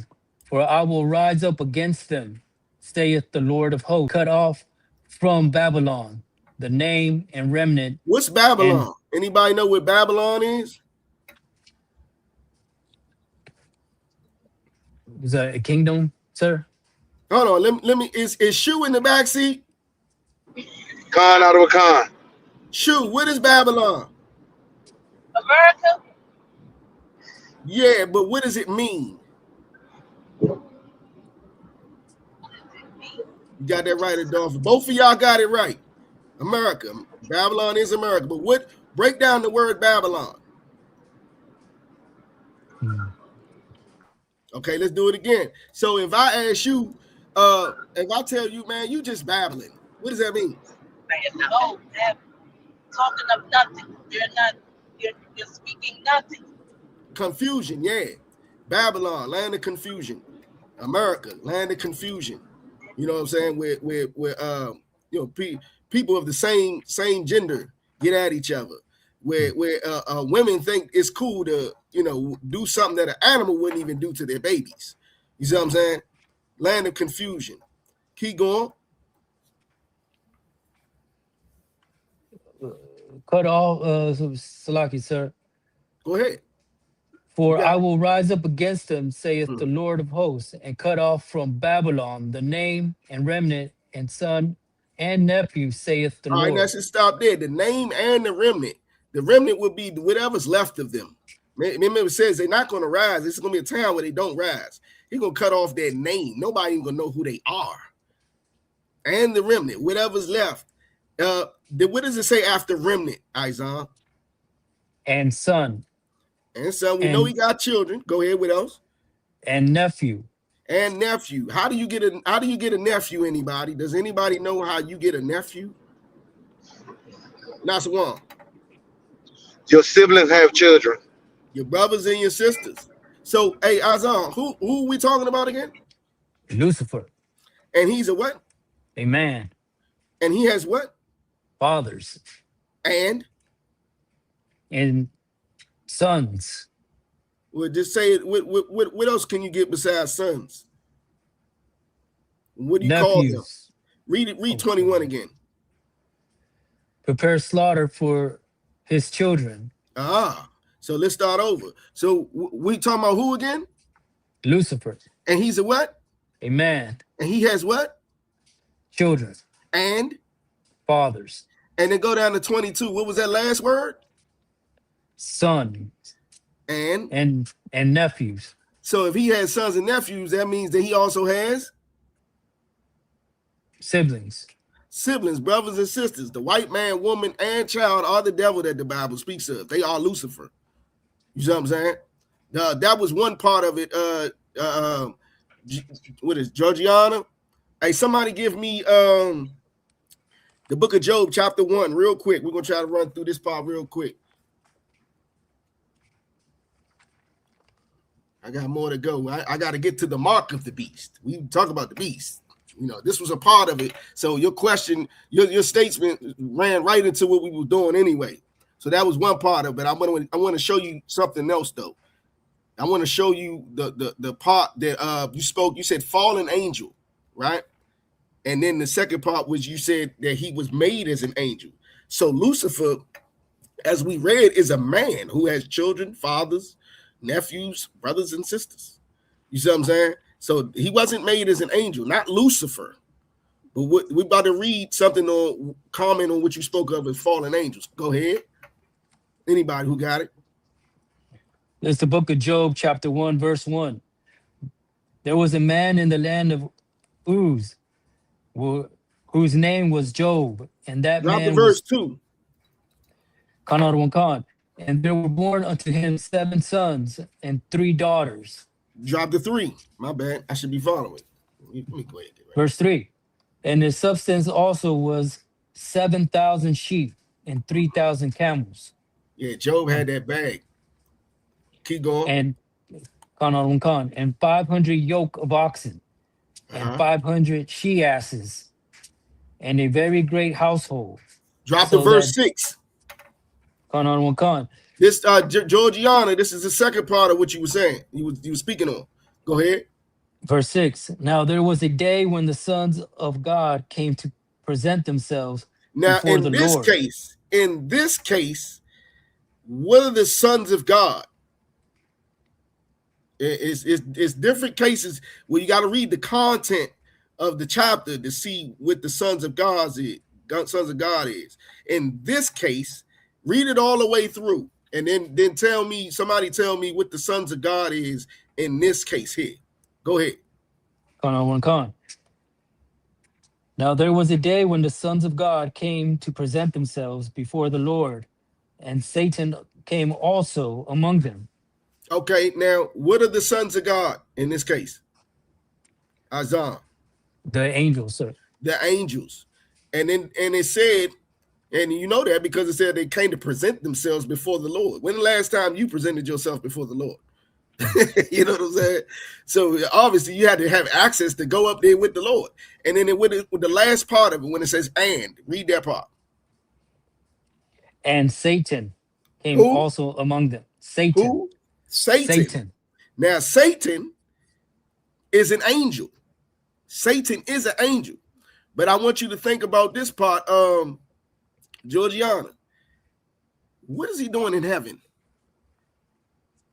According to Christians, in the book of Genesis, chapter 6, is when the angels fell, according to the Christians. Well, this is the book of Job, and this is probably thousands of years later. You know what I'm saying? It's generations, let's just say generations after generations later. What is Satan doing in heaven with the other angels who are coming to present themselves? Notice it said they came to present themselves. Another word, anybody know what's another reserved word for to present yourself before somebody? Anybody know? Report. Yeah, wait till I call on you, but you exactly right. Checking in, Kayabov. Were the sons, angels in I'm thinking you saying Job's day? No, his sons were not. Okay. You answering the question. Yeah, that's correct. Yeah, they were angels. You know what I'm saying? 10 levels of heaven. See, you way into that church. You are way in there. All right, so back to what I was saying. So the sons of God, the angels, are reporting to God. They're right in front of God. So you're saying 10 levels of heaven. I don't know. I don't want to imply that you mean Satan was on a lower level than them, but they're right in front of God. So I don't think God will be on a lower level of heaven. I don't know if that's what you're saying, but they're right in front of God reporting what they've been doing. And Satan is right there with them. And can anybody tell me what Satan's doing there?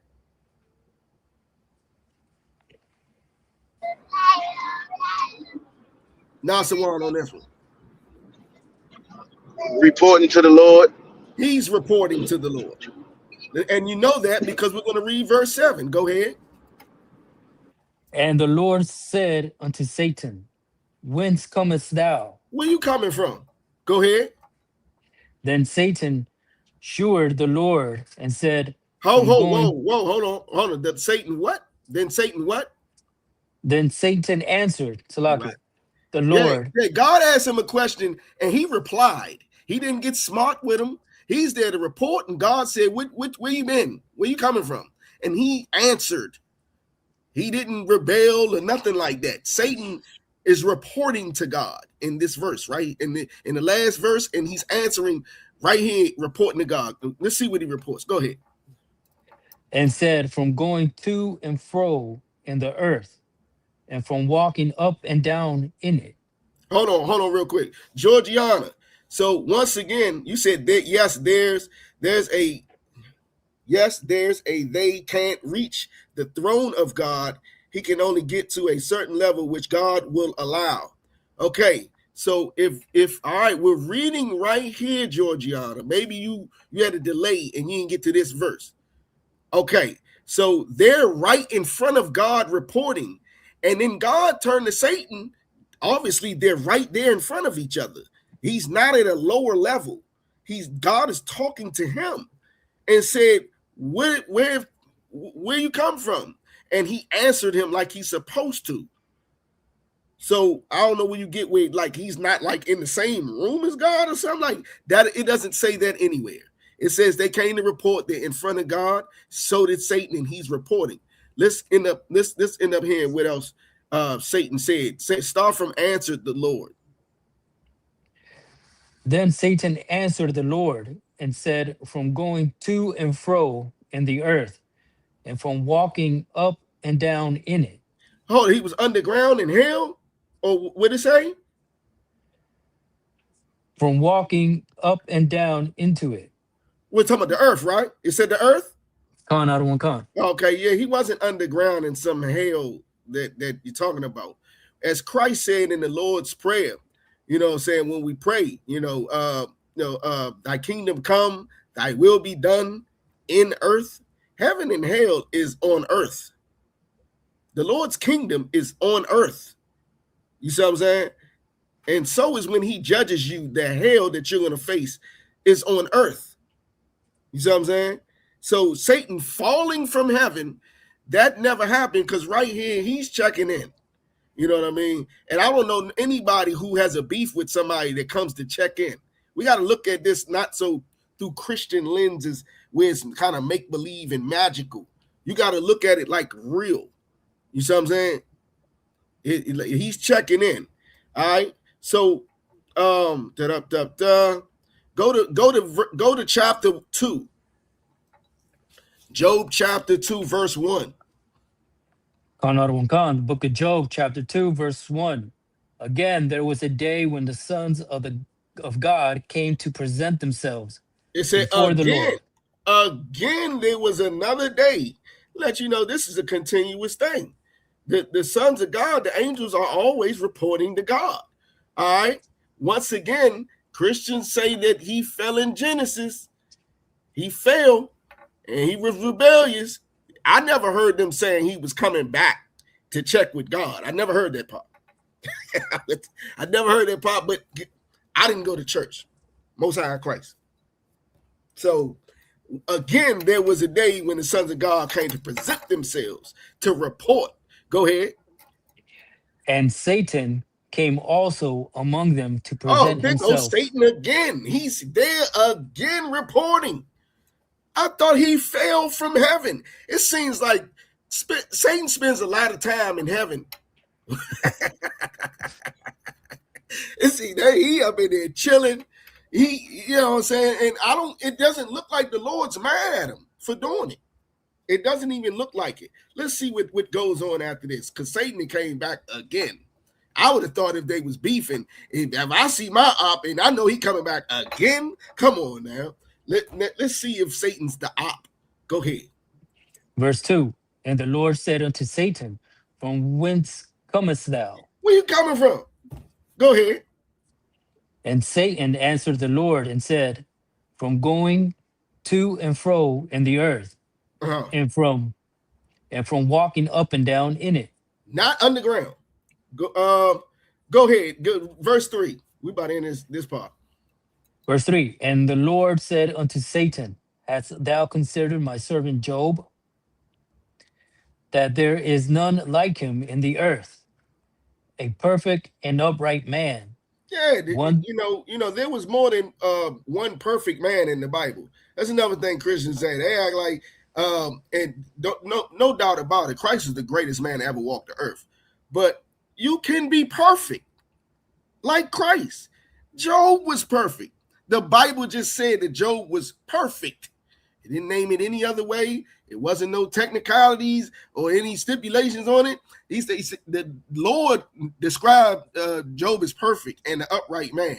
You can do it too, but you have to get out of that church, because they're going to have you thinking you got to do a lot of things to be a little bit good, not even perfect. You know what I'm saying?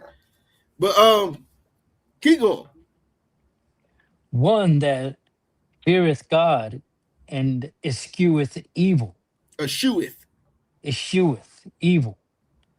And still he holdeth fast his integrity. Although thou movest me against him to destroy him without cause. Yeah, Satan trying to get that's his job. Satan is here to prove that we don't deserve what the Lord has for us. And the Lord was really bragging on him every time. In chapter 1, he said the same thing to Satan. My boy Job over there, he over there, you ain't try him? He like that. He perfect. You know what I'm saying? Why don't you try him out? Since you ain't got nothing to do it all. He bragging on that, like that good son that bring home the grades. That nigga, your son that he ball out the roof, he dunking on everybody. Or he got touchdown at the touchdown. He proud of him. That's what the Lord was doing with Job, because he perfect. And Satan was like, man, I can't touch him because you hold me from touching him. Let me go ahead and let me do what I do. And the Lord let him. And Satan took all of everything he had. We had started to read at the top that he had plenty of cattle. And I said he had that bag, right? Satan took all that and his family and everything, right? You know what I'm saying? So right here, the Lord said, you try to move me against it without cause, verse 4, go ahead. And Satan answered the Lord and said, skin for skin, yeah, all that a man hath, he will give for his life. Verse 5. Go ahead. But put forth thy hand now and touch his. Hold on. In this verse right here, what is God's hand? Georgiana, please, if you could, let me know if you can't answer it. But in this text right here, what is God's hand?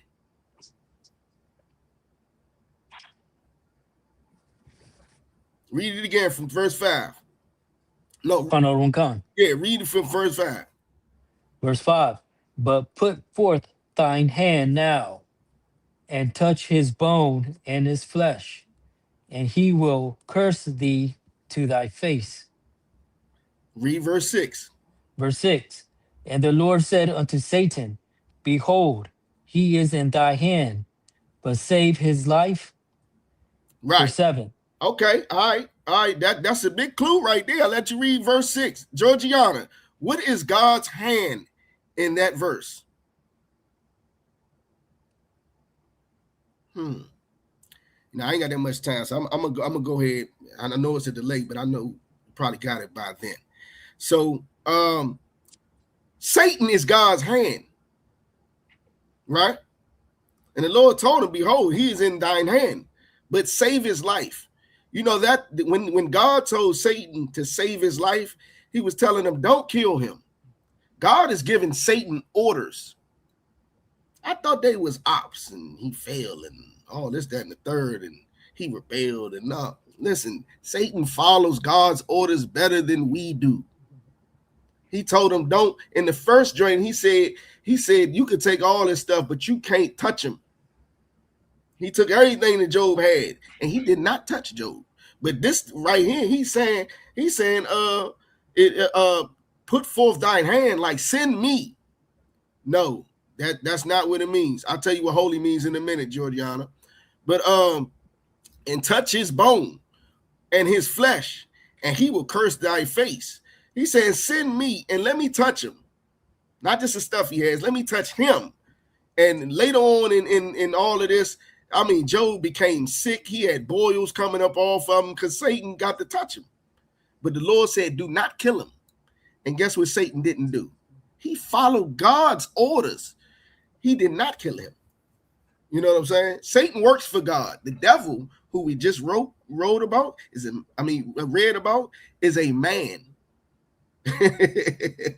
You know what I'm saying? The Bible you can't kill him, he said, right? And did Satan follow his orders?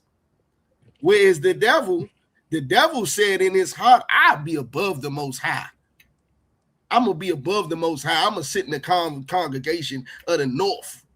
It sounds like the devil is against the Lord and Satan is with the Lord. That would imply that they are two different things. The Bible describes Satan and the devil as two different entities. The devil, you can see him. He's a man, and he defies the Lord. Satan, you can't see him. He's an angel, and he did not fall from heaven. He ain't having chilling every day, talking with God. You know what I'm saying? Well, I'm gonna move off of that one, right? So get me the book of Revelation, chapter 13. Because we didn't heard about the beast. We know the beast is these oppressors, all of them, all of the heathens. But there's a main beast, right? You know what I'm saying? Let's read. Start from the top. We got to read this pretty fast. I gotta go. Come on. I use Jennifer behind me line. I gotta go. Go ahead. Salaki. The book of Revelations, chapter 13, verse 1. And I stood upon the sand of the sea and saw a beast rise up out of the sea, having seven heads. The sand of the sea. The sea being the people. You know what I'm saying? There are many people like sand. That's what it's breaking down. Keep going. Having 7 heads and 10 horns. Now, for time's sake, I left my notes. So I can't read you all of the nations that the seven heads are, right? But you could definitely ask later on, you know what I'm saying? Pretty much everybody has it in their notes in the school on who the 7 heads were. This beast were nations, right? They started off certain nations and broke into other nations. Keep going. Wakan, having 7 heads and 10 horns, and upon his horns 10 crowns, and upon his heads the name of blasphemy. Keep going. Verse 2. And the beast which I saw was like unto a leopard, and his feet were as the feet of a bear. Okay, the leopard is Greece, right? Keep going, and the bear will be the Persians, right? And did you keep going after that? Keep going. And his mouth as the mouth of a lion.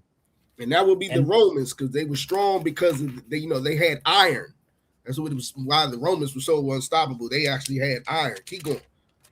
And the dragon gave him his power Hold up. And The dragon. Now we didn't go to this part. My bad. Dragon. Now we didn't go to this part. My bad. Somebody, let me. I'm gonna look it up. Keep reading. And his seat and great authority. Verse 3.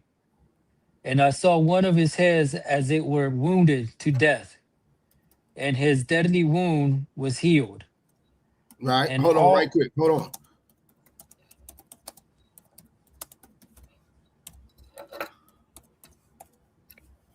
Get Nasawan.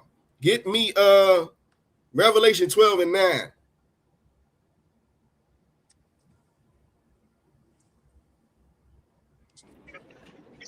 The book of Revelations, chapter 12, verse 9. And the great dragon was cast out, that old serpent, called the devil. Who was the dragon? Come, concert. Read after that. Who was the dragon? Oh, that old serpent. So the serpent in the garden is the dragon that we're talking about in Revelation. And who was the serpent again?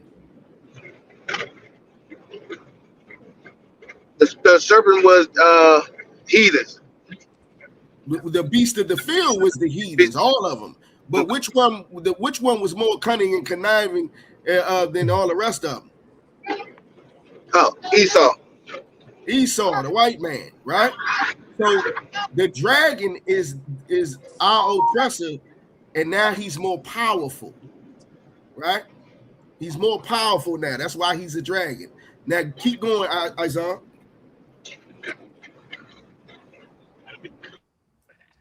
And all the world wondered after the beast. Start again from the dragon. Read that next verse up or the beginning of that verse. Let me get with you. Hold on. My bad. Go ahead. The book of Revelations, chapter 13, verse 3. And I saw one of his heads as it were wounded to death, and his deadly wound was healed. And all the world wondered after the beast. I'm skipping what I want. Hold on. Start at 4.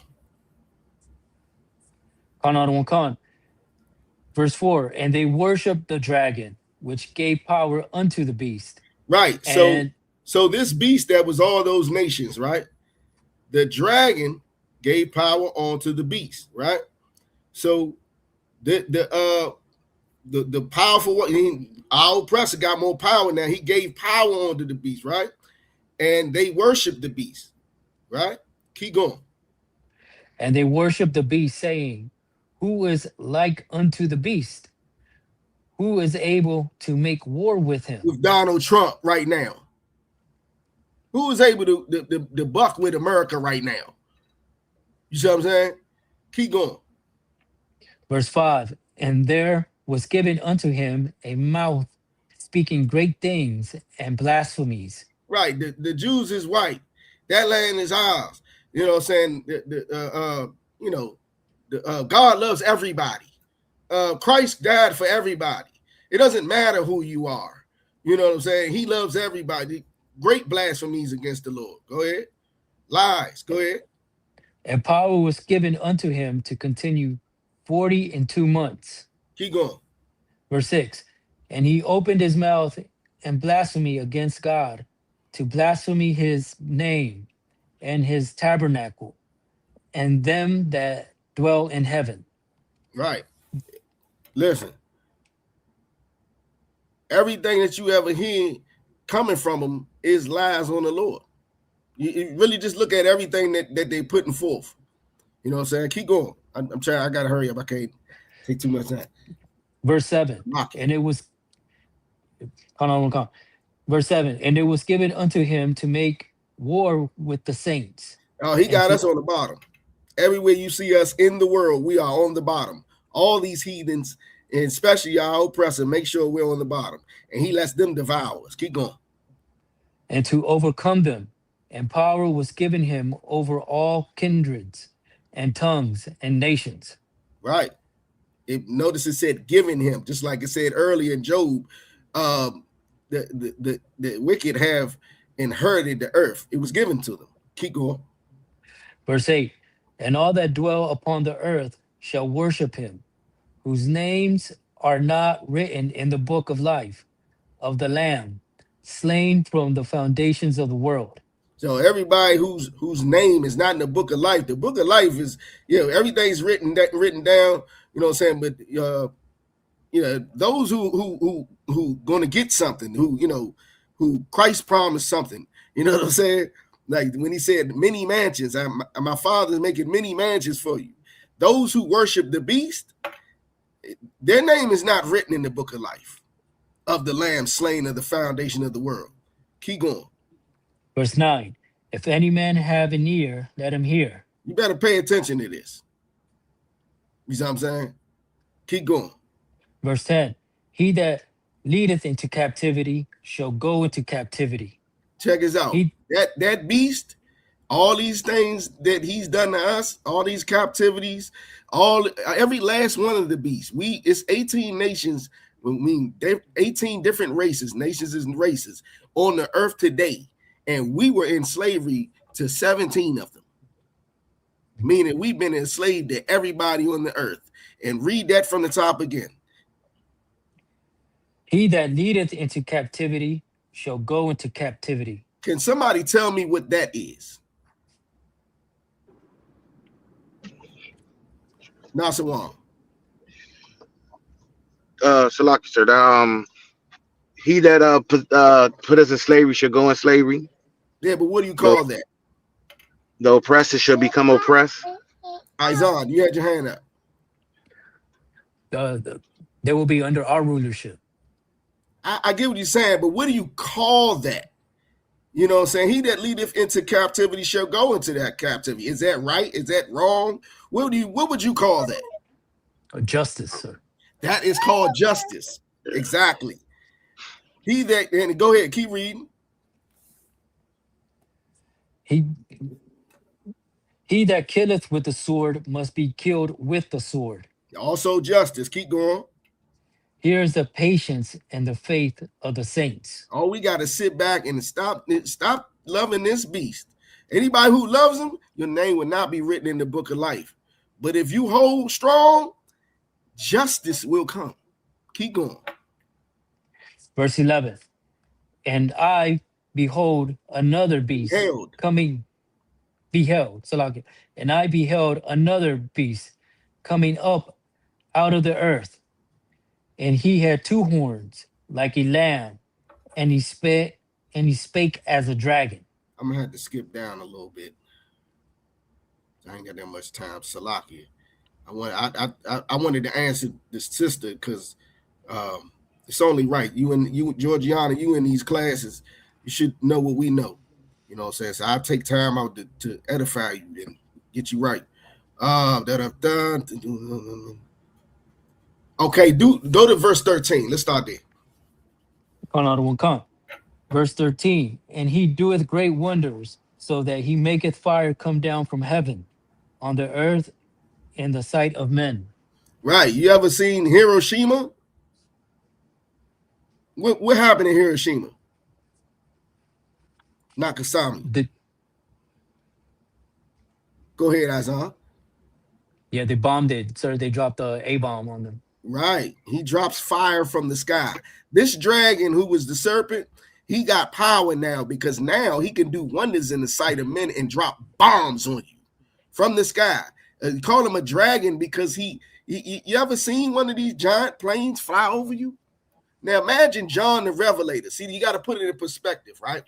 John the Revelator is way back then giving a vision of now of a giant plane flying over top of him. You see what I'm saying? That's what you would get. You could get where he said a dragon. There are no such things as a dragon. He said a dragon that drops fire from the sky. You ever seen one of these big bombers fly overhead and drop bombs? That's what John the Revelator is talking about. Keep going. Verse 12, and he exerciseth all the power of the first beast before him. No, we're on 14. Salakia. Verse 14, and deceiveth them that dwell on the earth by the means of those miracles, Yes, which he by had these miracles he doing, he deceiving everybody. Everybody think they need to follow him. Keep going. power to do in the sight of the beast, saying to them that dwell on the earth that they should make an image to the beast, which had the wound by his sword and did live. Now, I so let me start back at the top. The miracles and the power had to do so. So him being able to his military might. That's what it's speaking of. By his military might, you know what I'm saying? In the eyes of these beasts, he could control them and deceive them, saying that to them that dwell on the earth that they should make an image to me. You ever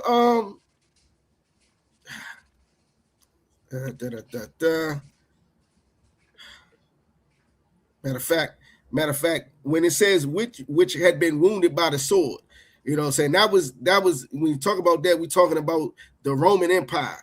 You know what I'm saying? It says it earlier. I believe it's in chapter 12, but it was speaking of the Roman Empire, how it was wounded and it did live, right? Well, how did it live? Does anybody know how the Roman Empire continued on to live?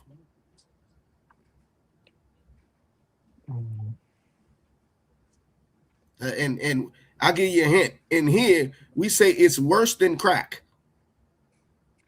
Isaiah. Christianity. The Roman Catholic Church is how he survived. You see what I'm saying? With that ideology and make an image to the beast. What is the image of Christianity? Nasawan. White Jesus. White Jesus. That's the image of the beast. And by that image, you see it everywhere. You can go everywhere. In Africa, I think they have the biggest statue of white Christ is in Africa. They got a nice size one up in Brazil, up on the hill. That image is everywhere. That image of the beast. Go ahead, go to 15. Verse 15, and he had power to give life unto the image of the beast. What was his power that he was able to give life with it? We spoke of it earlier. What power did he have to give life onto this image?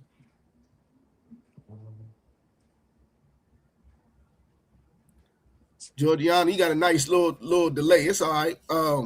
That is right, by the church.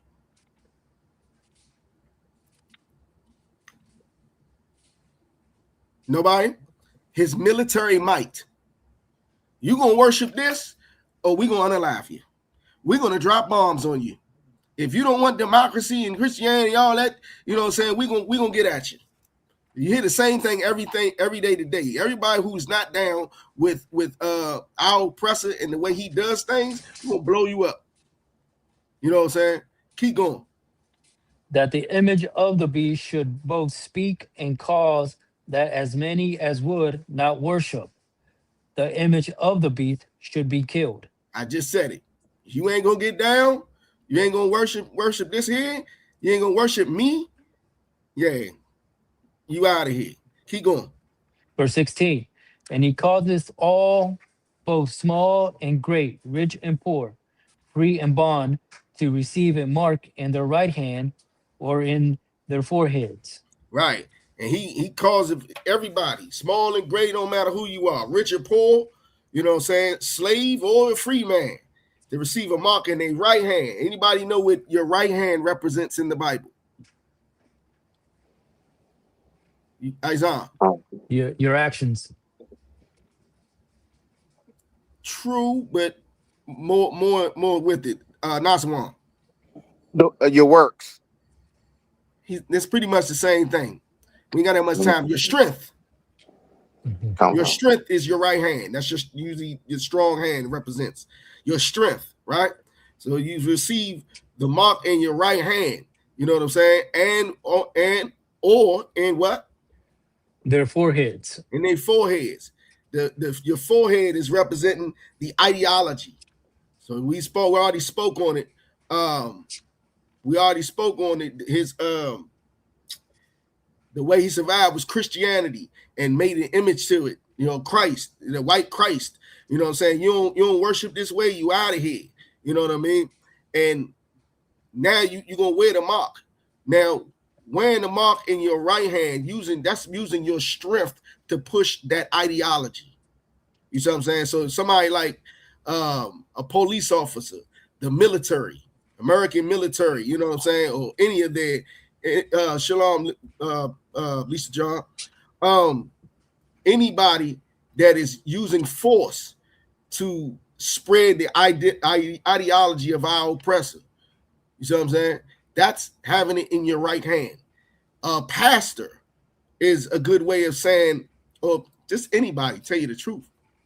You know what I'm saying? Using that corrupt communication, spreading the ideology of our oppressor. A pastor would be a good one, though. He has the mark in his forehead. You know what I'm saying? That's the ideology part. So, but is there many people who are walking around with this mark? You think like a Christian. You have the mark in your forehead. You see what I'm saying? You walk around and you're fighting for America. You're fighting for the laws of our oppressor to enforce them. You know what the laws of our oppressor enforce? I mean, you know what the ideology of our oppressor enforces? Does anybody know what they're enforcing? Oppression on God's children. You know what I'm saying? That's what they're enforcing. You know what I'm saying? That mark right there, that means you everything you're pretty much enforcing in your bout. It's against the Lord. It's against us. It hinders us. It oppresses us. You know what I'm saying? Keep going. Verse 17, and that no man might buy or sell, save he that had the mark or the name of the beast, or the number of his name. Now a lot of people think that this is just talking about individuals. This is not talking about individuals. When it says that no man might buy or sell, it's talking about Venezuela. Venezuela was not trying to get down. Guess what they did? They cut off all of the oil that they was trying to ship. They were seizing all the oil. They were knocking down boats, talking about, yeah, y'all criminals over here, just to give them a reason to come take the oil. You see what I'm saying? They putting sanctions on people. You know what I mean? You know what I mean? Like, you can't buy and sell in this world unless you with the beast. You know what I'm saying? Hold on real quick, Salaki. I don't want my computer to die. I thought I plugged it up. Let me plug. Okay.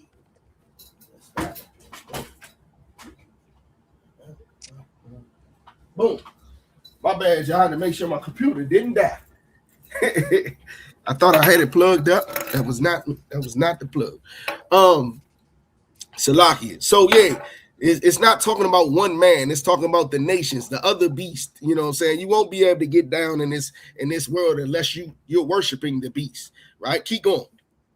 Verse 18, here is the wisdom, that him that hath understanding count the number of the beast, for it is the number of a man, and his number is 666. Right. And once again, this isn't talking about one man. You know what I'm saying? Everybody talking about the Antichrist, thinking it's the Antichrist. Well, the Bible says, and you can paraphrase it in your Google machine and type in, there will be many Antichrists, Christ said. Christ said there will be many Antichrist. And the Bible's not talking about no one man is the Antichrist. You know what I'm saying? The Bible said it would be many. And this is talking about like mankind, like in the last verse, it's talking about mankind shall not buy nor sell. You know what I'm saying? Same thing here. And his number is 660 score. I mean, 600, 3 score and 6. Anybody know what 3 scores mean? 20, sir. Like score is 60. Score, yeah, it'd be 60. So 666 is the number of them that run this kingdom. Now, flip the page or go to the next chapter and read verse 1. Book of Revelation, chapter 14, verse 1. And I looked, and lo, a lamb stood on the Mount Sion, and with him 144,000, having Right. his father's name. And the Lord has a number 2. That's 144,000 is the Lord's government. That's who's going to run the Lord's government. As in this kingdom, there are 6. The Bible is prophesying and telling you that there is 666 men that run this kingdom. Where the Lord has 144,000, that's 12,000 from each tribe. And it's 12 tribes. You know what I'm saying? All right. So with that being said, get me, I'm about to cap it off, right? So give me the book of Ezekiel chapter 9, verse 4. We got to read fast.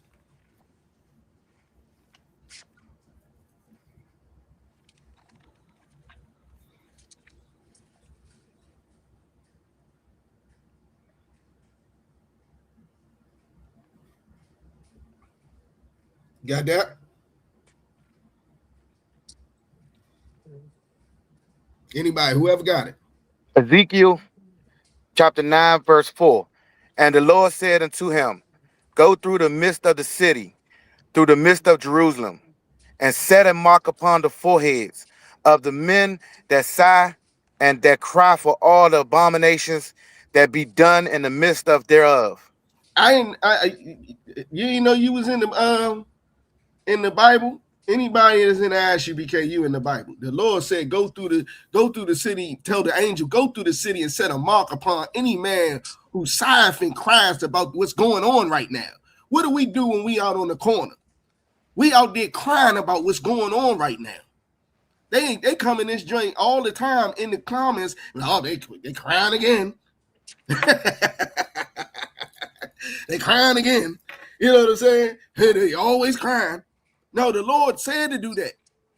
Cry loud, spare not. And then you listen to this verse. The Lord said, put a mark on every man that's doing that. You see what I'm saying? Keep going. Verse 5. And to the others, he said in my hearing, go ye after him through the cities and smite. Let not your eyes spare, neither have ye pity. Don't spare none of them. But set a mark upon the ones that are crying for all of that, right? Give me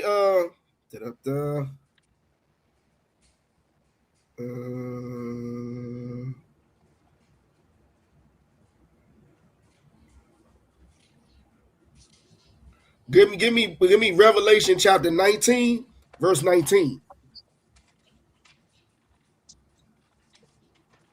And Isaiah, you hold Revelation 20, verse 7.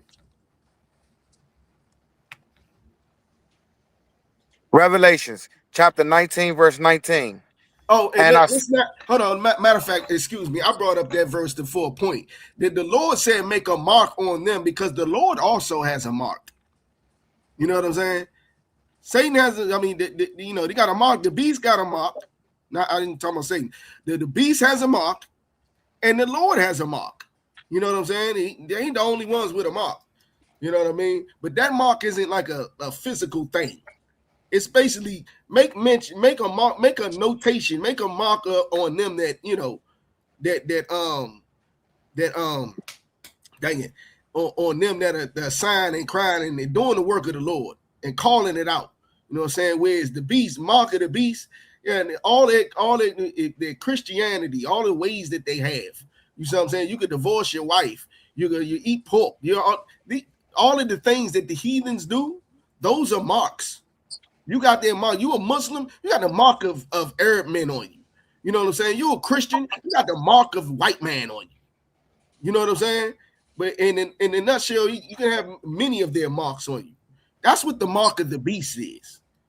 And there's a main beast. But keep going on what you at. The Lord got a mark too. Go ahead. And I saw the beast and the kings of the earth and their armies gathered together. Everybody gathered. Everybody, the beast got people that's with him, his allies. Keep going. And their armies gathered together to make war against him that sat on the horse and against his Who army. sat on the horse? In this contest, does anybody know? Christ, for time's sake. This is Christ. They trying to make war. The beast and his allies are trying to make war against Christ. Keep going. And the beast was taken, and with him the taken. What does that sound like? He lost. He lost. Keep going. And with him the false prophet that was wrought miracle before him. With Shalaki, sir, with which he deceived them that had received the mark of the beast, and them that worship his image. These both was cast alive into the lake of fire, burning with brimstone. And I brought this up just to say, look, choose the right side. You know what I'm saying? The Lord got a mark. The beast, we know who he is. Now you know who he is. You know what I'm saying? You know who he is. You know what his mark is. You know what I'm saying? Get that mark up off for you and choose the right side. Get that mark of the Lord up on you. You see what I'm saying? Because in the end, the beast will be taken. He's going to lose. You want to be on the winning side. You know what I'm saying? And with that, you know what I'm saying? There ain't nobody passed the class off to, but with that, I passed the class off to Officer Shpatayak. You know what I'm saying? We the I.S.U.P.K out of 1 West 125th Street, Harlem, New York, under Commander General Yahanna. We did not fit new rules for new brothers and sisters. When new brother and sister comes to the school, they off limits for 6 months. They're to be saluted only. They're here to share themselves of the world. You know what I'm saying? If a brother or sister has an interest in a particular person, he or she must get permission from the head to speak to a brother or sister. There's another 6 months in which the brother and sister will court each other. After this 6 months, the brother and sister will get permission from the head to marry. Tithes, which is a commandment. You can find this in the book of Numbers, chapter 18, verse 21. Salaki. Chapter 18, verse 21, in the book of Malachi, chapter 3, verse 8 through 10, means 10th in Hebrew, and it's pronounced ma'ashira. 10% of every penny of any increase the Lord gives you, give it to the treasury department or teacher. Priest fund, free offering for priests, not mandatory, whichever amount you would like to give. Upcoming holy convocation, the Lord's 57th annual Passover. I'll see y'all tomorrow. You know what I mean? We going down there. Make sure you, if you have not also already made plans, man, you better jump on the wagon with somebody who going. One thing for sure, you got to come to the Passover. Let somebody know you will be taken care of. Get to that Passover. You see what I'm saying? Get to that Passover. If you're a Black, Latino, Native American, West Indian, Haitian, get to that Passover. Worry about the little stuff later. Get there. You know, we got stories for decades of brothers just getting up and going. They had no money. They had nowhere to stay. And guess what? They had a ball. You know what I'm saying? Lord's 57th annual Passover, April 4th in Houston, Texas. April the 1st, you know what I'm saying, all the way to the 5th. You know what I'm saying? Got a bunch of events, $200 for everybody under over the age of 17, all adults. You know what I'm saying? Make sure you do whatever you can to get any arrangements made right now and make it to that Passover.